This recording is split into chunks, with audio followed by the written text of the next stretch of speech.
ನಮಸ್ಕಾರ. ಕಲ್ನಾಡು job alert ಚಾನಲ್ಗೆ ತಮಗೆಲ್ಲರಿಗೂ ಸ್ವಾಗತ. ಸ್ನೇಹಿತರೆ, ಇಂದಿನ ತರಗತಿಯಲ್ಲಿ ಕನ್ನಡ ಸಾಹಿತ್ಯ ಚರಿತ್ರೆ ಹಳೆಗನ್ನಡ ಭಾಗ 1 ತರಗತಿಯನ್ನು ನಡೆಸಲಾಗಿತ್ತು.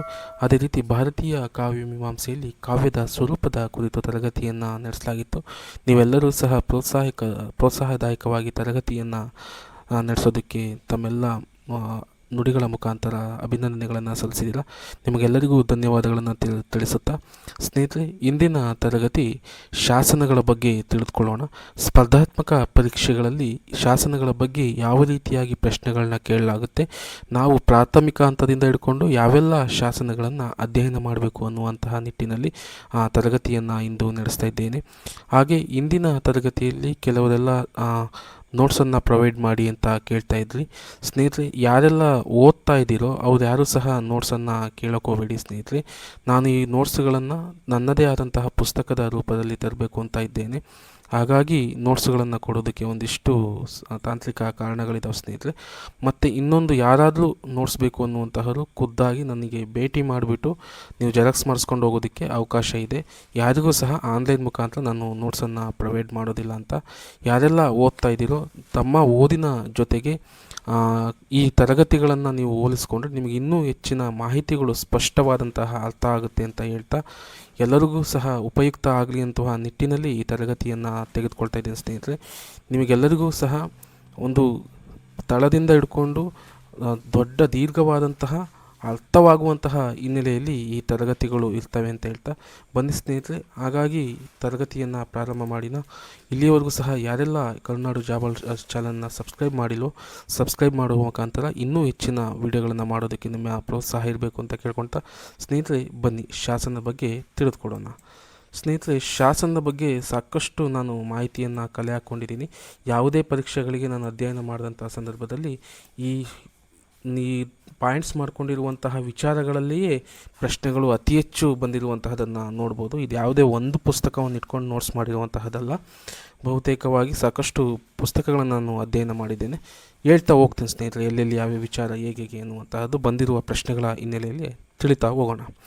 ನೋಡ್ಬೋದು, ಬಹುಕಾಲ ಉಳಿಯುವಂತಹ ಶಿಲೆ, ಲೋಹಗಳು ಮೊದಲಾದವುಗಳ ಮೇಲಿನ ಬರಹವನ್ನು ಶಾಸನಗಳೆಂದು ಕರೆಯುತ್ತಾರೆ ಎನ್ನುವಂತಹದ್ದು. ಮತ್ತು ಈಜಿಪ್ಟ್ನಲ್ಲಿ ಮರದ ಮೇಲೆ ಮತ್ತು ಚೀನಾದಲ್ಲಿ ಮೂಳೆಗಳ ಮೇಲೆ ಬರೆದಿರುವಂತಹ ಶಾಸನಗಳು ನಮಗೆ ಸಿಕ್ಕಿದ್ದಾವೆ. ನಂತರ ಮೆಸೊಪೊಟೇಮಿಯಾ ಮತ್ತು ಕ್ರಿಟೆಗಳಲ್ಲಿ ಮಣ್ಣು ಹಸಿ ಇರುವಾಗ ಅದರ ಮೇಲೆ ಮುದ್ರೆಗಳಿಂದ ಒತ್ತಿ ಬಳಿಕ ಸುಡುತ್ತಿದ್ದರು ಅನ್ನುವಂತಹದನ್ನು ಈ ಥರನೇ ಕೇಳ್ಬೋದು. ಮಣ್ಣು ಹಸಿ ಇರುವಾಗ ಅದರ ಮೇಲೆ ಮುದ್ರೆಗಳಿಂದ ಒತ್ತಿ ಬಳಿಕ ಸುಡುತ್ತಿದ್ದ ಅಂತಹ ಶಾಸನಗಳ ರಚನೆ ಎಲ್ಲಿ ಬರುತ್ತೆ ಅಂದರೆ ಮೆಸೊಪೊಟೇಮಿಯಾ ಮತ್ತು ಕ್ರಿಟೆಗಳಲ್ಲಿ ಬರ್ತಿತ್ತು ಅನ್ನುವಂತಹದ್ದು. ನಂತರ ನಾಣ್ಯ ಮತ್ತು ಹರಡುಗಳ ಮೇಲೆ ಬರೆದ ಶಾಸನವನ್ನು ಅಲೇಖಗಳೆಂದು ಕರೆಯುತ್ತಿದ್ದರು ಅನ್ನುವಂತಹದ್ದು. ಇದು ಪ್ರಶ್ನೆ ಆಗಿದೆ ಸ್ನೇಹಿತರೆ NET ಕೆಸೆಟ್ಗಳಲ್ಲಿ, ಹಾಗಾಗಿ ಇದನ್ನು ಸಹ ನೆನಪಿನಲ್ಲಿಟ್ಕೊಳ್ಳಿ. ನಂತರ ಕೃಷ್ಣಾ ಜಿಲ್ಲೆ ಬಟ್ಟಿಪೋಲು ಎಂಬಲ್ಲಿ ಸ್ಫಟಿಕ ಅರಳಿನ ಮೇಲೆ ಬರ್ತಿರುವಂಥ ಶಾಸನ ದೊರಕಿರುವಂತಹದ್ದು ನೋಡ್ಬೋದು. ಇದು ಆಂಧ್ರ ಪ್ರದೇಶದಲ್ಲಿ ಬರುತ್ತೆ. ಇದು ಪ್ರಶ್ನೆ ಆಗಿದೆ ಸ್ನೇಹಿತರೆ, ಇದನ್ನು ನೆನಪಿಟ್ಕೊಳ್ಳಿ. ಕೃಷ್ಣಾ ಜಿಲ್ಲೆ ಬಟ್ಟಿಪೋಲು ಎಂಬಲ್ಲಿ ಸ್ಫಟಿಕ ಅರಳಿನ ಮೇಲಿಂದ ಬರೆದಂತಹ ಶಾಸನ ದೊರಕಿರುವಂತಹದ್ದು. ನಂತರ ಕರ್ನಾಟಕದಲ್ಲಿ ನಾವೇನಾದರೂ ನೋಡೋದಿದ್ರೆ ಕಲ್ಲಿನ ಮೇಲೆ, ಸ್ತಂಭಗಳ ಮೇಲೆ, ದೇವಸ್ಥಾನದ ಗೋಡೆಗಳ ಮೇಲೆ, ವಿಗ್ರಹ ಪೀಠಗಳ ಮೇಲೆ, ಪಾತ್ರೆಗಳ ಮೇಲೆ ಶಾಸನಗಳು ದೊರೆತಿರುವಂತಹದನ್ನು ನೋಡ್ಬೋದು ಸ್ನೇಹಿತರೆ. ಹೀಗೆ ಶಾಸನಗಳು ನಾವು ಈಜಿಪ್ಟಿನಿಂದ ಹಿಡ್ಕೊಂಡು ಮೆಸೊಪೊಟೇಮಿಯಾದಿಂದ ಹಿಡ್ಕೊಂಡು ನಮ್ಮ ಕರ್ನಾಟಕದ ಹಲವಾರು ಪ್ರದೇಶಗಳ ಸುತ್ತ ನಾವು ಓಡಾಡಬೇಕಾಗುತ್ತೆ ಸ್ನೇಹಿತರೆ. ನೋಡಿ, ಮುಂದೆ ನಿಮಗೆ ಗೊತ್ತಾಗ್ತಾ ಹೋಗುತ್ತೆ ಶಾಸನಗಳು ಯಾವ ರೀತಿಯಾದ ಒಂದು ಇತಿಹಾಸ ಹೊಂದಿದೆ ಅನ್ನುವಂತಹದ್ದು ಗೊತ್ತಾಗುತ್ತೆ. ಯಾವೆಲ್ಲ ಪ್ರಶ್ನೆ ಕೇಳಿದಾವೆ ಅನ್ನುವಂಥದ್ದು ನಾನು ಇಲ್ಲೇ ಹೇಳ್ಬಿಡ್ತೀನಿ ನೇರವಾಗಿ. ಮತ್ತೆ ರಿಪೀಟೆಡ್ ಆಗೋ ಸಾಧ್ಯತೆ ಇರುತ್ತೆ, ಮತ್ತು ಅಕ್ಕಪಕ್ಕ ಇರುವಂತಹ ಪ್ರಶ್ನೆಗಳನ್ನೇ ಕೇಳುವಂಥ ಸಾಧ್ಯತೆಗಳನ್ನು ನಾನು ನೋಡ್ಬೋದು ಅನ್ನುವಂಥದ್ದು. ನಂತರ ಈಜಿಪ್ಟ್ನಲ್ಲಿ ಕ್ರಿಸ್ತಪೂರ್ವ 3000ಕ್ಕಿಂತ ಹಿಂದಿನ ಶಾಸನಗಳು ನೋಡ್ಬೋದು. ಹಳೆಯ ನಾಗರಿಕತೆ ಆಗಿರೋದ್ರಿಂದ ಹೆಚ್ಚು ಶಾಸನಗಳು ಸಿಗ್ತವೆ ಅಲ್ಲೇ ನೋಡ್ಬೋದು. ನಂತರ ಭಾರತದಲ್ಲಿ ಅಶೋಕನ ಶಾಸನಗಳೇ ಪ್ರಾಚೀನವಾದವು. ನಮ್ಮಲ್ಲಿ ಅತ್ಯಂತ ಪ್ರಾಚೀನವಾದ ಶಾಸನಗಳು ಯಾರು ಇದ್ದಾವೆ ಅಂದರೆ ಅಶೋಕನ ಶಾಸನಗಳು ಅನ್ನುವಂಥದ್ದನ್ನು ನೋಡ್ಬೋದು. ಅಲೋಕನ ಅಂತ ಬರ್ಕೊಂಡಿದ್ದೀನಿ, ಇಲ್ಲಿ ಅಶೋಕನ ಅಂತ ಮಾಡ್ಕೊಳ್ಳಿ. ನಂತರ ಕರ್ನಾಟಕದಲ್ಲಿ 3ನೇ ಶತಮಾನದಿಂದ ಅಶೋಕನ ಶಾಸನಗಳು ದೊರೆಯುವುದರಿಂದ ಇಲ್ಲಿನ ಶಾಸನಗಳು ಪ್ರಾಮುಖ್ಯತೆಯನ್ನು ಪಡಿತವೆ. ನೀವು ನೋಡ್ಬೋದು, ಇಸಿಲಾ ಎಂಬುವಂತಹ ಕನ್ನಡದ ಪದ ದೊರಕಿದ್ರಿಂದ ಅಲ್ಲಿಂದ ನಾವು ಕನ್ನಡದ ಒಂದು ಇತಿಹಾಸವನ್ನು ಮಾತನಾಡ್ತೇವೆ. ಆ ಹಿನ್ನೆಲೆಯಲ್ಲೂ ಸಹ ನೋಡ್ಬೋದು ಅನ್ನುವಂಥದ್ದು. ನಂತರ ಕರ್ನಾಟಕದಲ್ಲಿ ಬೇರೆ ಭಾಷೆ ಶಾಸನಗಳು ಸಿಕ್ಕಿದ್ದಾವೆ. ಉದಾಹರಣೆಗೆ ಶಿವಮೊಗ್ಗದಲ್ಲಿ ಮರಾಠಿ ಶಾಸನ, ಇದು ಸಹ ಪ್ರಶ್ನೆಯಾಗಿದೆ. ಶಿವಮೊಗ್ಗದಲ್ಲಿ ಮರಾಠಿ ಶಾಸನ ಸಿಕ್ಕಿರೋದ್ರ ಬಗ್ಗೆ ಪ್ರಶ್ನೆಯಾಗಿದೆ, ಇದು ಸಹ ನೆನ್ಪಿಟ್ಕೊಳ್ಳಿ. ನಂತರ ಶ್ರವಣಬೆಳಗೊಳದಲ್ಲಿ ಮಲಯಾಳಂ, ಗುಜರಾತಿ, ಲ್ಯಾಟಿನ್, ಬರ್ಮಿ, ಅರೇಬಿಕ್, ಪರ್ಷಿಯನ್ ಭಾಷೆಯ ಶಾಸನಗಳು ಸಿಕ್ಕಿರುವಂತಹದ್ದು ನೋಡ್ಬೋದು. 1804 ಸ್ಮಾರಕದಲ್ಲಿ ಪರ್ಷಿಯನ್ ಮತ್ತು ಇಂಗ್ಲೀಷ್ನಲ್ಲಿ ಇರುವ ಶಾಸನಗಳು ದೊರೆತಿದ್ದಾವೆ ಅನ್ನುವಂತಹದ್ದು. ಕೋಲಾರ, ಬೆಂಗಳೂರು, ಬಳ್ಳಾರಿ, ರಾಯಚೂರು ಜಿಲ್ಲೆಗಳಲ್ಲಿ ಕನ್ನಡದ ಜೊತೆಗೆ ತೆಲುಗು ಭಾಷೆಯ ಶಾಸನಗಳು ಸಹ ದೊರೆತಿದ್ದಾವೆ ಸ್ನೇಹಿತರೆ. ಹೀಗೆ ಯಾವ್ಯಾವ ಭಾಷೆಯ ಶಾಸನಗಳು ಯಾವ್ಯಾವ ಜಿಲ್ಲೆಗಳಲ್ಲಿ ಸಿಕ್ಕಿದ್ದಾವೆ ಅನ್ನುವಂತಹದನ್ನು ನಾವು ಮತ್ತೆ ತಿಳ್ಕೊಬೇಕಾಗುತ್ತೆ ಸ್ನೇಹಿತರೆ. ನಂತರ ಕೋಲಾರ, ಬೆಂಗಳೂರು, ಮೈಸೂರು ಜಿಲ್ಲೆಗಳಲ್ಲಿ ತಮಿಳು ಭಾಷೆ ಶಾಸನಗಳು ಸಿಕ್ಕಿದ್ದಾವೆ ಅನ್ನುವಂತಹದ್ದು. ಸಂಸ್ಕೃತ ಶಾಸನ ನಂದಿನಾಗರಿ ಮತ್ತು ದೇವನಾಗರಿ ಲಿಪಿಯಲ್ಲೂ ಸಹ ಕಂಡುಬರುತ್ತವೆ ಅನ್ನುವಂತಹದ್ದು. ಕನ್ನಡ ಶಾಸನಗಳು ನಾಗರಿ ಲಿಪಿಯಲ್ಲಿ ಕಂಡುಬರ್ತವೆ ಅನ್ನುವಂತಹದ್ದು. ಇದನ್ನು ನೀವು ನೆನ್ಪಿಟ್ಕೊಬೇಕು, ಇದನ್ನು ಪ್ರಶ್ನೆ ಕೇಳ್ತಾನೆ. ಕನ್ನಡ ಶಾಸನಗಳು ಯಾವ ಲಿಪಿಯಲ್ಲಿ ಕಂಡುಬರ್ತವೆ ಅಂದರೆ ನಾಗರಿ ಲಿಪಿಯಲ್ಲಿ ಕಂಡುಬರ್ತವೆ ಅನ್ನುವಂತಹದ್ದು ನೀವು ನೆನ್ಪಿಟ್ಕೊಬೇಕು ಅನ್ನುವಂತಹದ್ದು. ನಂತರ ಇನ್ನೊಂದು ಪ್ರಶ್ನೆ, ಉತ್ತರ ಭಾರತಕ್ಕಿಂತ ದಕ್ಷಿಣ ಭಾರತದಲ್ಲಿ ಶಾಸನಗಳು ಏರಳವಾಗಿದೆ, ಇದು ಪ್ರಶ್ನೆ ಆಗಿದೆ ಸ್ನೇಹಿತರೆ. ಅತ್ಯಂತ ಹೆಚ್ಚು ಶಾಸನಗಳು ಎಲ್ಲಿ ಸಿಕ್ಕಿದ್ದಾವೆ? ಉತ್ತರ ಭಾರತ, ದಕ್ಷಿಣ ಭಾರತ, ಪೂರ್ವ ಭಾರತ, ಪಶ್ಚಿಮ ಭಾರತ ಅಂತ. ಅದರಲ್ಲಿ ದಕ್ಷಿಣ ಭಾರತದಲ್ಲಿ ಅನ್ನೋದು ನೆನ್ಪಿಟ್ಕೊಬೇಕು. ಅದರಲ್ಲಿಯೂ ತಮಿಳುನಾಡು ಅಧಿಕ, ಅನಂತರ ಸ್ಥಾನ ಕರ್ನಾಟಕ. ಇಲ್ಲಿ ಈ ಪ್ರಶ್ನೆ ಆಗಿದೆ, ಅತ್ಯಂತ ಹೆಚ್ಚು ಶಾಸನಗಳು ಯಾವ ರಾಜ್ಯದಲ್ಲಿ ದೊರೆತಿದೆ ಅನ್ನುವಂತಹದ್ದು PU ಕಾಲೇಜ್ ಪ್ರಶ್ನೆ ಸ್ನೇಹಿತರೆ. ಹಾಗಾಗಿ ಇದನ್ನು ನೀವು ನೆನಪಿನಲ್ಲಿ ಇಟ್ಕೊಳ್ಳೇಬೇಕು. ನೋಡಿರಿ, ಇಲ್ಲೇ ಅಕ್ಕಪಕ್ಕ ಕೇಳಿರುವಂತಹದ್ದು. 2ನೇ ಸ್ಥಾನ ಕರ್ನಾಟಕದಲ್ಲಿ ಸಿಕ್ಕಿರುವಂತಹದ್ದು. ಇದು ಪ್ರಶ್ನೆ ಆಗಿದೆ ಬಹುತೇಕವಾಗಿ. ಇದು ದಕ್ಷಿಣ ಭಾರತ ಅನ್ನುವಂಥದ್ದು ಪ್ರಶ್ನೆ ಆಗಿದೆ, ತಮಿಳುನಾಡು ಅನ್ನುವಂತಹದ್ದು ಪ್ರಶ್ನೆ ಆಗಿರುವಂತಹದ್ದು ನೋಡ್ಬೋದು. ಕರ್ನಾಟಕದಲ್ಲಿ ಸುಮಾರು 20,000 ಶಾಸನಗಳನ್ನು ಸಂಗ್ರಹಿಸಲಾಗಿದೆ ಅನ್ನುವಂತಹದ್ದನ್ನು ಲೇಖಕರು ಹೇಳ್ತಾರೆ. ನಂತರ ಮೂಲತಃ ಶಾಸನ ಅಂದರೆ ಆಜ್ಞೆ ಅಂತ ಅರ್ಥ ಬರುತ್ತೆ, ಅಂದರೆ ಆಜ್ಞೆಯನ್ನು ಓಡಿಸುವಂತಹದ್ದು ಅನ್ನುವಂತಹದ್ದು. ರಾಜ ಮಹಾರಾಜರು ಇಂದಿನ ಕಾಲಘಟ್ಟದಲ್ಲಿ ಆಜ್ಞೆ ಮುಖಾಂತರ ಓಡಿಸ್ತಾ ಇದ್ರು ಅನ್ನುವಂತಹದ್ದು. ಶಾಸನ ಪತ್ರದಲ್ಲಿ ರಾಜನ ಸ್ವಂತ ರುಜುವು, ಆ ಆಜ್ಞೆ ಹೊರಡುವ ದಿನಾಂಕವು ಇರಬೇಕು ಅನ್ನುವಂತಹದ್ದು ಹೇಳ್ತಾರೆ. ಅದರಲ್ಲಿ ಯಾವ ಥರ ಇರುತ್ತೆ ಅಂತ ನೋಡೋದಿದ್ರೆ, ನೀವೆಲ್ಲ ಕೇಳಿರಿ, ನೀವೆಲ್ಲ ಹೀಗೆ ಮಾಡಬೇಕು ಮತ್ತು ಈ ಆಜ್ಞೆಯಂತೆ ನಡೆದುಕೊಳ್ಳಬೇಕು ಅನ್ನುವಂತಹದ್ದು ಶಾಸನದಲ್ಲಿ ಸಾಮಾನ್ಯವಾಗಿರುವಂತಹ ವಿಚಾರವನ್ನು ನೋಡ್ಬೋದು. ನಂತರ ಅಶೋಕ ಇರಾಣದ ಅಮೀನಿಯನ ರಾಜರ ಶಾಸನಗಳಿಂದ ಪ್ರೇರಣೆಯನ್ನು ಪಡೆದಿರಬೇಕು ಅನ್ನುವಂಥದ್ದು ಅಂತ ಹೇಳ್ತಾರೆ. ಅಶೋಕ ತನ್ನ ಶಾಸನಗಳನ್ನು ರಚನೆ ಮಾಡುವಂಥ ಸಂದರ್ಭದಲ್ಲಿ ಇರಾಣದಿಂದ ಅಕೀಮಿನಿಯನ್ ರಾಜರ ಶಾಸನಗಳಿಂದ ಪ್ರೇರಣೆಯನ್ನು ಪಡೆದಿದ್ದಾನೆ ಅನ್ನುವಂಥದ್ದನ್ನು ಹೇಳ್ತಾರೆ. ನೋಡ್ಬೋದು, ದಾನವನ್ನು ಕೊಡುವವನು ಶಾಸನಗಳನ್ನು ಹಾಕಿಸಬೇಕಿತ್ತು. ದಾನ ಯಾರೇ ಕೊಡುವಂತಹವನು ಶಾಸನಗಳನ್ನು ಹಾಕಿಸುವಂಥ ಸಂದರ್ಭಗಳನ್ನು ನೋಡ್ಬೋದು ಅನ್ನುವಂತಹದ್ದು. ನಂತರ ಅಶೋಕನ ಶಾಸನಗಳು ಸರ್ವಧರ್ಮ ಸಮ್ಮತವು, ಸರ್ವಜನರು ಆಚರಿಸಲು ಆಗುವಂತಹವು ಆದ ಧರ್ಮವನ್ನು ಶಾಸನಗಳಲ್ಲಿ ಹೇಳಿದೆ. ಆದ್ದರಿಂದ ಶಾಸನಗಳು ತಮ್ಮನ್ನು ದಮ್ಮಲಿಪಿ ಎಂದು ಕರೆದುಕೊಂಡಿದ್ದೇವೆ ಎನ್ನುವಂತಹದ್ದು. ಅಶೋಕನ ಶಾಸನಗಳು ಏನಂತ ಕರೆದುಕೊಂಡಿದ್ದಾವೆ ಅಂದರೆ ದಮ್ಮಲಿಪಿ ಎನ್ನುವಂತಹದ್ದನ್ನು ನೆನಪಿಟ್ಕೊಬೇಕು ಸ್ನೇಹಿತರೆ. ನಂತರ ತಾಮ್ರದ ಮೇಲಿನ ಬರಹ, ಪಟ್ಟಿಕೆ, ತಾಮ್ರ ಪಟ್ಟಿಕೆ, ಶಾಸನ, ತಾಮ್ರ ಶಾಸನ ಇತ್ಯಾದಿ ಹೆಸರುಗಳಿಂದ ಕರೆಯಲ್ಪಡ್ತವೆ ಅನ್ನುವಂಥದ್ದು. ತಾಮ್ರದ ಮೇಲೆ ರಚನೆ ಆಗುವಂತಹವು ಪಟ್ಟಿಕೆ, ತಾಮ್ರ ಪಟ್ಟಿಕೆ, ಶಾಸನ ಅಂತ ಈ ರೀತಿ ಕರೆಯುವಂತಹದನ್ನು ನೋಡ್ಬೋದು. ನಂತರ ಕರಂದೈ ಎಂಬಲ್ಲಿ ಸಿಕ್ಕಿರುವ ತಾಮ್ರಪಟ ತಿರುವಾಲಂಗಾಡು ತಾಮ್ರಪಟಕ್ಕಿಂತ ದೊಡ್ಡದು ಅಂತ ಹೇಳ್ತಾರೆ. ಅಂದರೆ ಈ ಸ್ಥಳದಲ್ಲಿ ಕರಂದೈ ಎಂಬಲ್ಲಿ ಸಿಕ್ಕಿರುವಂಥ ಶಾಸನ ಏನಾಗಿದೆಯಪ್ಪ ಅಂದರೆ ತಿರುವಾಲಂಗಾಡು ತಾಮ್ರಪಟಕ್ಕಿಂತ ದೊಡ್ಡದು ಅಂತ ಹೇಳಕ್ಕೆ, ಅಂದರೆ ಕರಂದೈಯಲ್ಲಿ ಸಿಕ್ಕಿರುವಂಥ ತಾಮ್ರಪಟ ಶಾಸನ ದೊಡ್ಡದು ಅನ್ನುವಂತಹದ್ದು ಅರ್ಥ ಬರುತ್ತೆ. ನಂತರ ಇಲ್ಲೇ ಅಕ್ಕಪಕ್ಕದಲ್ಲೇ ಕೇಳ್ಬೋದು ಪ್ರಶ್ನೆಗಳನ್ನು. ನಿಮಗೆ ಕನ್ನಡ ಭಾಷಾ ಶಿಕ್ಷಕ ಹುದ್ದೆಗಳಲ್ಲಿ ಸುಮಾರು ಒಂದು 5 ಪ್ರಶ್ನೆಗಳು ಶಾಸನಗಳ ಮೇಲೆ ಬಂದಿರ್ತವೆ. ನೀವು ಇದನ್ನು ಸಮಗ್ರವಾಗಿ ಓದ್ಕೊಂಡು ಹೋದರೆ ನಿಮಗೆ ಇನ್ನೂ ಸಹ ಸರಳವಾಗಿ ಉತ್ತರವನ್ನು ಬರೆಯೋದಕ್ಕೆ ಅನುಕೂಲ ಆಗುತ್ತೆ ಅನ್ನುವಂತಹದ್ದು. ತಾಮ್ರಪಟ್ಟಗಳಲ್ಲಿ ರಾಜನ ಹಸ್ತಾಕ್ಷರ ಸಹಿ ಇರ್ತಿತ್ತು ಅನ್ನುವಂತಹದ್ದು. ಹೊಯ್ಸಳ ಕಾಲದ ಶಾಸನಗಳನ್ನು ಅಚ್ಚುಕಟ್ಟಾಗಿ ಖಂಡಿಸಲಾಗ್ತಿತ್ತು ಅನ್ನುವಂಥದ್ದನ್ನು ಹೇಳಲಾಗ್ತದೆ. ನಂತರ ಚೋಳರ ಕಾಲದ ಶಾಸನಗಳು ದೇವಾಲಯದ ಕೆಳಗೆ ಬರೆಯಲ್ಪಡುತ್ತಿತ್ತು ಅನ್ನುವಂತಹದ್ದು. ಅಂದರೆ ಚೋಳರು ದೇವಾಲಯದ ಕೆಳಗೆ ಶಾಸನಗಳನ್ನು ಬರೆಸ್ತಿದ್ರು ಅನ್ನುವಂತಹದ್ದು. ನಂತರ ಕರ್ನಾಟಕದಲ್ಲಿ ದೊರೆತಿರುವ ಚೋಳರ ಶಾಸನಗಳಲ್ಲಿ ಕೆಲವು ಕನ್ನಡದಲ್ಲಿವೆ, ಆದರೆ ಬಹುತೇಕ ತಮಿಳಿನಲ್ಲಿ ಸಿಕ್ಕಿದವೆ ಅನ್ನುವಂತಹದ್ದು ಹೇಳ್ತಾರೆ. ತಮಿಳು ಭಾಷೆ ಕನ್ನಡ ಲಿಪಿಯನ್ನು ಹೊಂದಿದೆ ಅನ್ನುವಂತಹದ್ದು. ಅಂದರೆ ಈ ರೀತಿ ಎರಡೂ ಭಾಷೆಗಳು ಸಹ ಪರಸ್ಪರ ಸಾಮರಸ್ಯದಲ್ಲಿ ಕೆಲವೊಂದು ಶಾಸನಗಳು ತಮಿಳಿನಲ್ಲಿ, ಕನ್ನಡದಲ್ಲಿ ರಚನೆಯಾಗಿರುವಂತಹದ್ದು ನಾನು ನೋಡ್ಬೋದು ಅನ್ನುವಂತಹದ್ದು. ಅಂದರೆ ಇದನ್ನು ಹೇಳಿಕೆಗಳ ರೂಪದಲ್ಲಿ ಏನಾದರೂ ಕೇಳಿದರೆ ಇದು ನಾವು ಉತ್ತರವನ್ನು ಸರಿಯಾಗಿ ಆಗಬೇಕಾಗುತ್ತೆ. ಕರ್ನಾಟಕದಲ್ಲಿ ದೊರೆತಿರುವ ಚೋಳರ ಶಾಸನಗಳಲ್ಲಿ ಕೆಲವು ಕನ್ನಡದಲ್ಲಿವೆ ಎನ್ನುವಂಥದ್ದು ಕೇಳೋದು. ನಂತರ ಬಹುತೇಕ ತಮಿಳಿನಲ್ಲಿವೆ, ಅಂದರೆ ತಮಿಳು ಭಾಷೆ ಕನ್ನಡ ಲಿಪಿ ಹೊಂದಿವೆ ಅಂತ ಕೇಳುವಂತಹದ್ದಿರ್ಬೋದು. ಈ ರೀತಿ ಪ್ರಶ್ನೆಗಳನ್ನು ಕೇಳೋ ಸಾಧ್ಯತೆ ಇರುತ್ತೆ ಸ್ನೇಹಿತರೆ. ನಂತರ ಇಂದಿನ ಶಾಸನಗಳನ್ನು ಕೊಡುಗೆಯನ್ನು ಮತ್ತೊಂದು ಶಾಸನದಿಂದ ಸ್ವಲ್ಪ ಮಟ್ಟಿಗೆ ನಿರ್ಬಂಧಿಸಿದರೆ ಅಂತಹ ಶಾಸನವನ್ನು ಕೊರತೆ ಶಾಸನ ಅಂತ ಕರೀತಾರೆ ಸ್ನೇಹಿತರೆ. ಕೊರತೆ ಶಾಸನ ಅಂದರೆ ಏನು ಅನ್ನುವಂಥ ಪ್ರಶ್ನೆಗಳನ್ನು ಕೇಳಿದರೆ ಇದು ಈ ರೀತಿಯಾದ ಅರ್ಥವನ್ನು ಕೊಡಬೇಕಾಗುತ್ತೆ.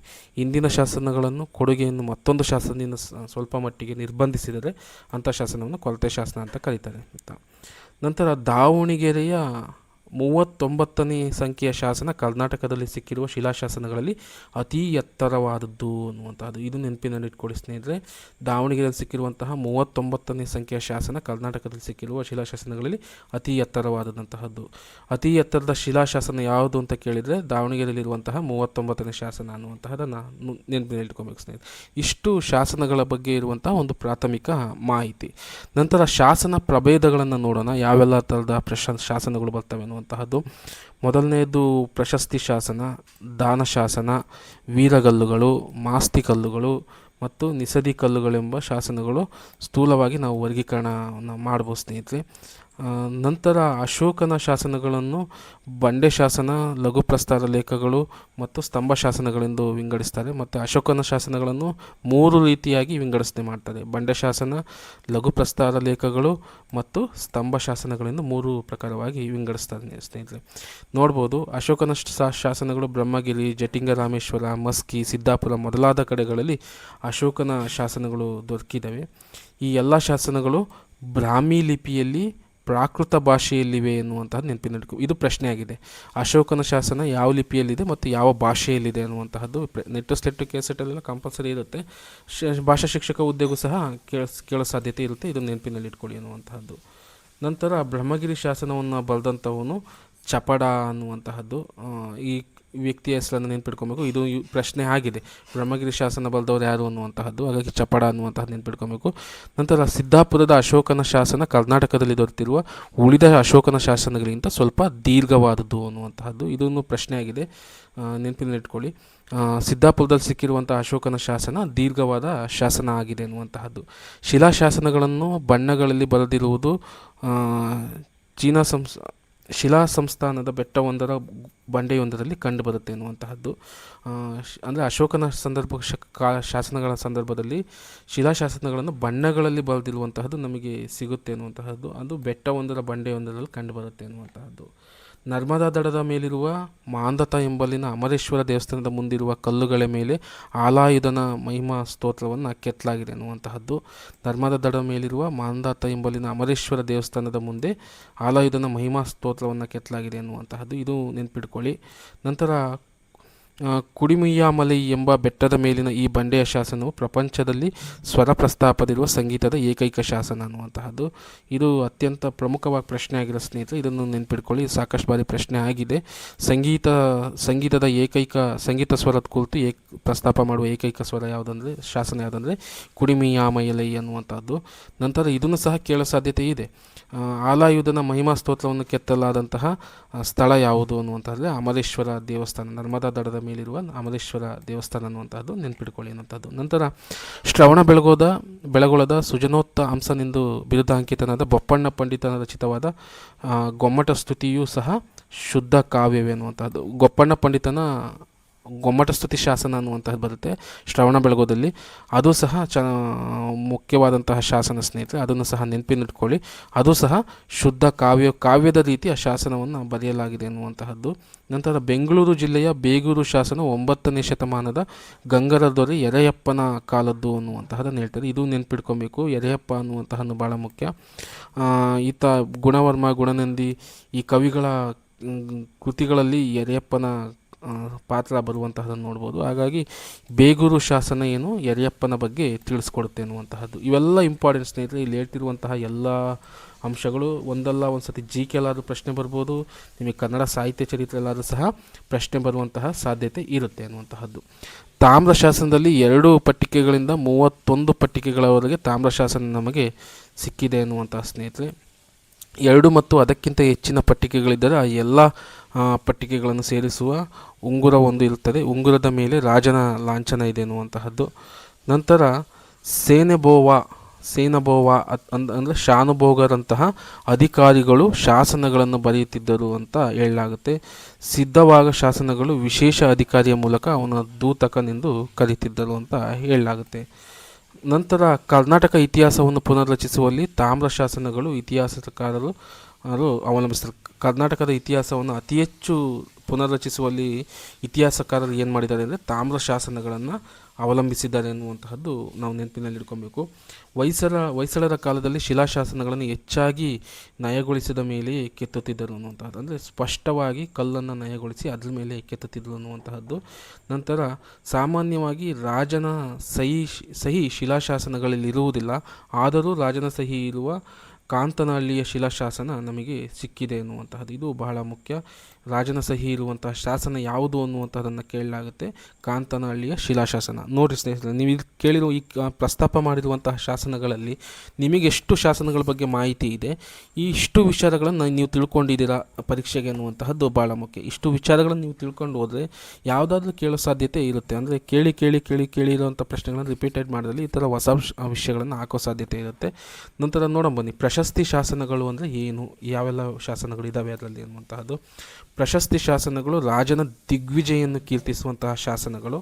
ಇದರಲ್ಲಿ 2 ಇದ್ದಾವೆ, ನೇರ ದಿಗ್ವಿಜಯ ಮತ್ತು ದೇವಸ್ಥಾನ ಕಟ್ಟಿಸಲು ಹೋಗಿರುವಂತಹ ದಿಗ್ವಿಜಯ ವರ್ಣನೆ ಎನ್ನುವಂತಹದ್ದು. ಸಮುದ್ರಗುಪ್ತನ ಅಲಹಾಬಾದ್ ಸ್ತಂಭ ಶಾಸನ, ಕಾರವೇಲನ ಹಾತಿಗುಂಪ ಶಾಸನ, ಕಾಕುಸ್ಥವರ್ಮನ ತಾಳಗುಂದ ಶಾಸನ, ಐಹೊಳೆಯ ಪುಲಿಕೇಶಿಯ ಶಾಸನ, ಬೇಲೂರಿನ ವಿಷ್ಣುವರ್ಧನನ ಶಾಸನ. ಇವೆಲ್ಲ ಶಾಸನಗಳು ಏನಪ್ಪ ಅಂದರೆ ಪ್ರಶಸ್ತಿ ಶಾಸನಗಳು ಅನ್ನುವಂತಹದ್ದನ್ನು ನೋಡಬೇಕಂದ್ರೆ ರಾಜನ ದಿಗ್ವಿಜಯವನ್ನು ಕೀರ್ತಿಸುವಂತಹ ಶಾಸನಗಳು ಆಗಿದ್ದಾವೆ ಅನ್ನುವಂತಹದ್ದು. ಕೇಳ್ತಾನೆ, ಅಲಹಾಬಾದ್ ಸ್ತಂಭ ಶಾಸನ ಯಾವ ಶಾಸನ ಅಂತ, ಪ್ರಶಸ್ತಿ ಶಾಸನ ಅನ್ನುವಂತಹದ್ದನ್ನು ನೆನಪಿನಲ್ಲಿಟ್ಕೊಬೇಕು. ಪ್ರಶಸ್ತಿ ಶಾಸನಗಳನ್ನು ಬಹುಪ್ರಸಿದ್ಧ ಕವಿಗಳು ರಚಿಸುತ್ತಿದ್ದರು ಅಂತ ಹೇಳಲಾಗುತ್ತೆ. ಅದೇ ರೀತಿ ಕನ್ನಡದಲ್ಲಿ ತಾಳಗುಂದ ಶಾಸನವನ್ನು ಕುಬ್ಜ ಅನ್ನುವಂತಹ ಒಬ್ಬ ಶಾಸನಕಾರ ಕೆತ್ತಿದನು, ರಚಿಸಿದ್ದಾನೆ ಅನ್ನುವಂತಹದ್ದು ಕಂಡುಬರುತ್ತೆ. ಸಾಮಾನ್ಯವಾಗಿ ಪ್ರಶಸ್ತಿ ಶಾಸನಗಳು ಶಿಲಾಶಾಸನಗಳು, ಆದರೆ ಕೇವಲ ಪ್ರಶಸ್ತಿಗಳನ್ನು ಹೇಳುವ ತಾಮ್ರಪಟಗಳು ಇದ್ದವು ಅನ್ನುವಂತಹದನ್ನು ಲೇಖಕರು ಉಲ್ಲೇಖವನ್ನು ಮಾಡ್ತಾರೆ. ನಂತರ ಬರೋಣ ದಾನಶಾಸನ. ವ್ಯಕ್ತಿ ಕೊಟ್ಟ ದಾನ, ವೀರನಿಗೆ ವಿದ್ವಾಂಸನಿಗೆ ಕೊಟ್ಟಂತಹ ದಾನದ ಉಲ್ಲೇಖವನ್ನು ನೋಡ್ಬೋದು. ಇದರಲ್ಲೂ 2 ವಿಧ ಮಾಡಬೇಕಾಗುತ್ತೆ. ಅಂದರೆ ವ್ಯಕ್ತಿಗೆ ಕೊಟ್ಟಂತಹ ದಾನ ಮತ್ತು ಸಂಸ್ಥೆಗೆ ಕೊಟ್ಟಂತಹ ದಾನ. ವ್ಯಕ್ತಿಗೆ ಕೊಟ್ಟಂತಹ ಸಂದರ್ಭದಲ್ಲಿ ವೀರನಿಗೆ, ವಿದ್ವಾಂಸನಿಗೆ ಕೊಟ್ಟಂತಹದ್ದು. ಸಂಸ್ಥೆಗೆ ಕೊಟ್ಟದ್ರಲ್ಲಿ ಸಂಸ್ಥೆ, ಮಠ, ದೇವಾಲಯ ಮತ್ತು ಮದಿಜನಕ್ಕೆ ಬಿಟ್ಟ ದತ್ತಿ ಎನ್ನುವಂತಹದ್ದು, ಅಂದರೆ ಜನಗಳಿಗೆ ಬಿಟ್ಟಂತಹ ದತ್ತಿ ಎನ್ನುವಂತಹದ್ದು ನೋಡ್ಬೋದು. ತಮಿಳುನಾಡಿನಲ್ಲಿ ಪ್ರತ್ಯೇಕವಾದ ಆಸ್ಪತ್ರೆಗಳಿದ್ದು ಅಲ್ಲಿ ಧನ್ವಂತರಿಗಳಿಗೆ, ಗಿಡಮೂಲಿಕೆಗಳನ್ನು ಬೆಳೆಯುವವರಿಗೆ ದತ್ತಿಯನ್ನು ಬಿಟ್ಟ ಉಲ್ಲೇಖಗಳಿದ್ದಾವೆ ಎನ್ನುವಂತಹದನ್ನು ಉಲ್ಲೇಖ ಮಾಡ್ತಾರೆ. ದಾನಶಾಸನ ತಾಮ್ರಪಟ ಮತ್ತು ಶಿಲಾಶಾಸನ ಎರಡರಲ್ಲೂ ಸಹ ಕಂಡುಬರುತ್ತೆ. ಎರಡರಲ್ಲೂ ಸಹ ನಮಗೆ ದಾನಶಾಸನ ಕಂಡುಬರುತ್ತೆ ಎನ್ನುವಂತಹದ್ದು. ವಿದ್ವಾಂಸರಿಗೆ, ಮಠಗಳಿಗೆ, ದೇವಾಲಯಗಳಿಗೆ ಕೊಟ್ಟ ದಾನವು ಸಾಮಾನ್ಯವಾಗಿ ತಾಮ್ರ ಶಾಸನಗಳಲ್ಲಿರ್ತವೆ ಎನ್ನುವಂತಹದನ್ನು ಉಲ್ಲೇಖ ಮಾಡ್ತಾರೆ. ವೀರರಿಗೆ ಕೊಟ್ಟ ಶಾಸನಗಳು ಶಿಲಾಶಾಸನಗಳಾಗಿರ್ತವು. ಮತ್ತು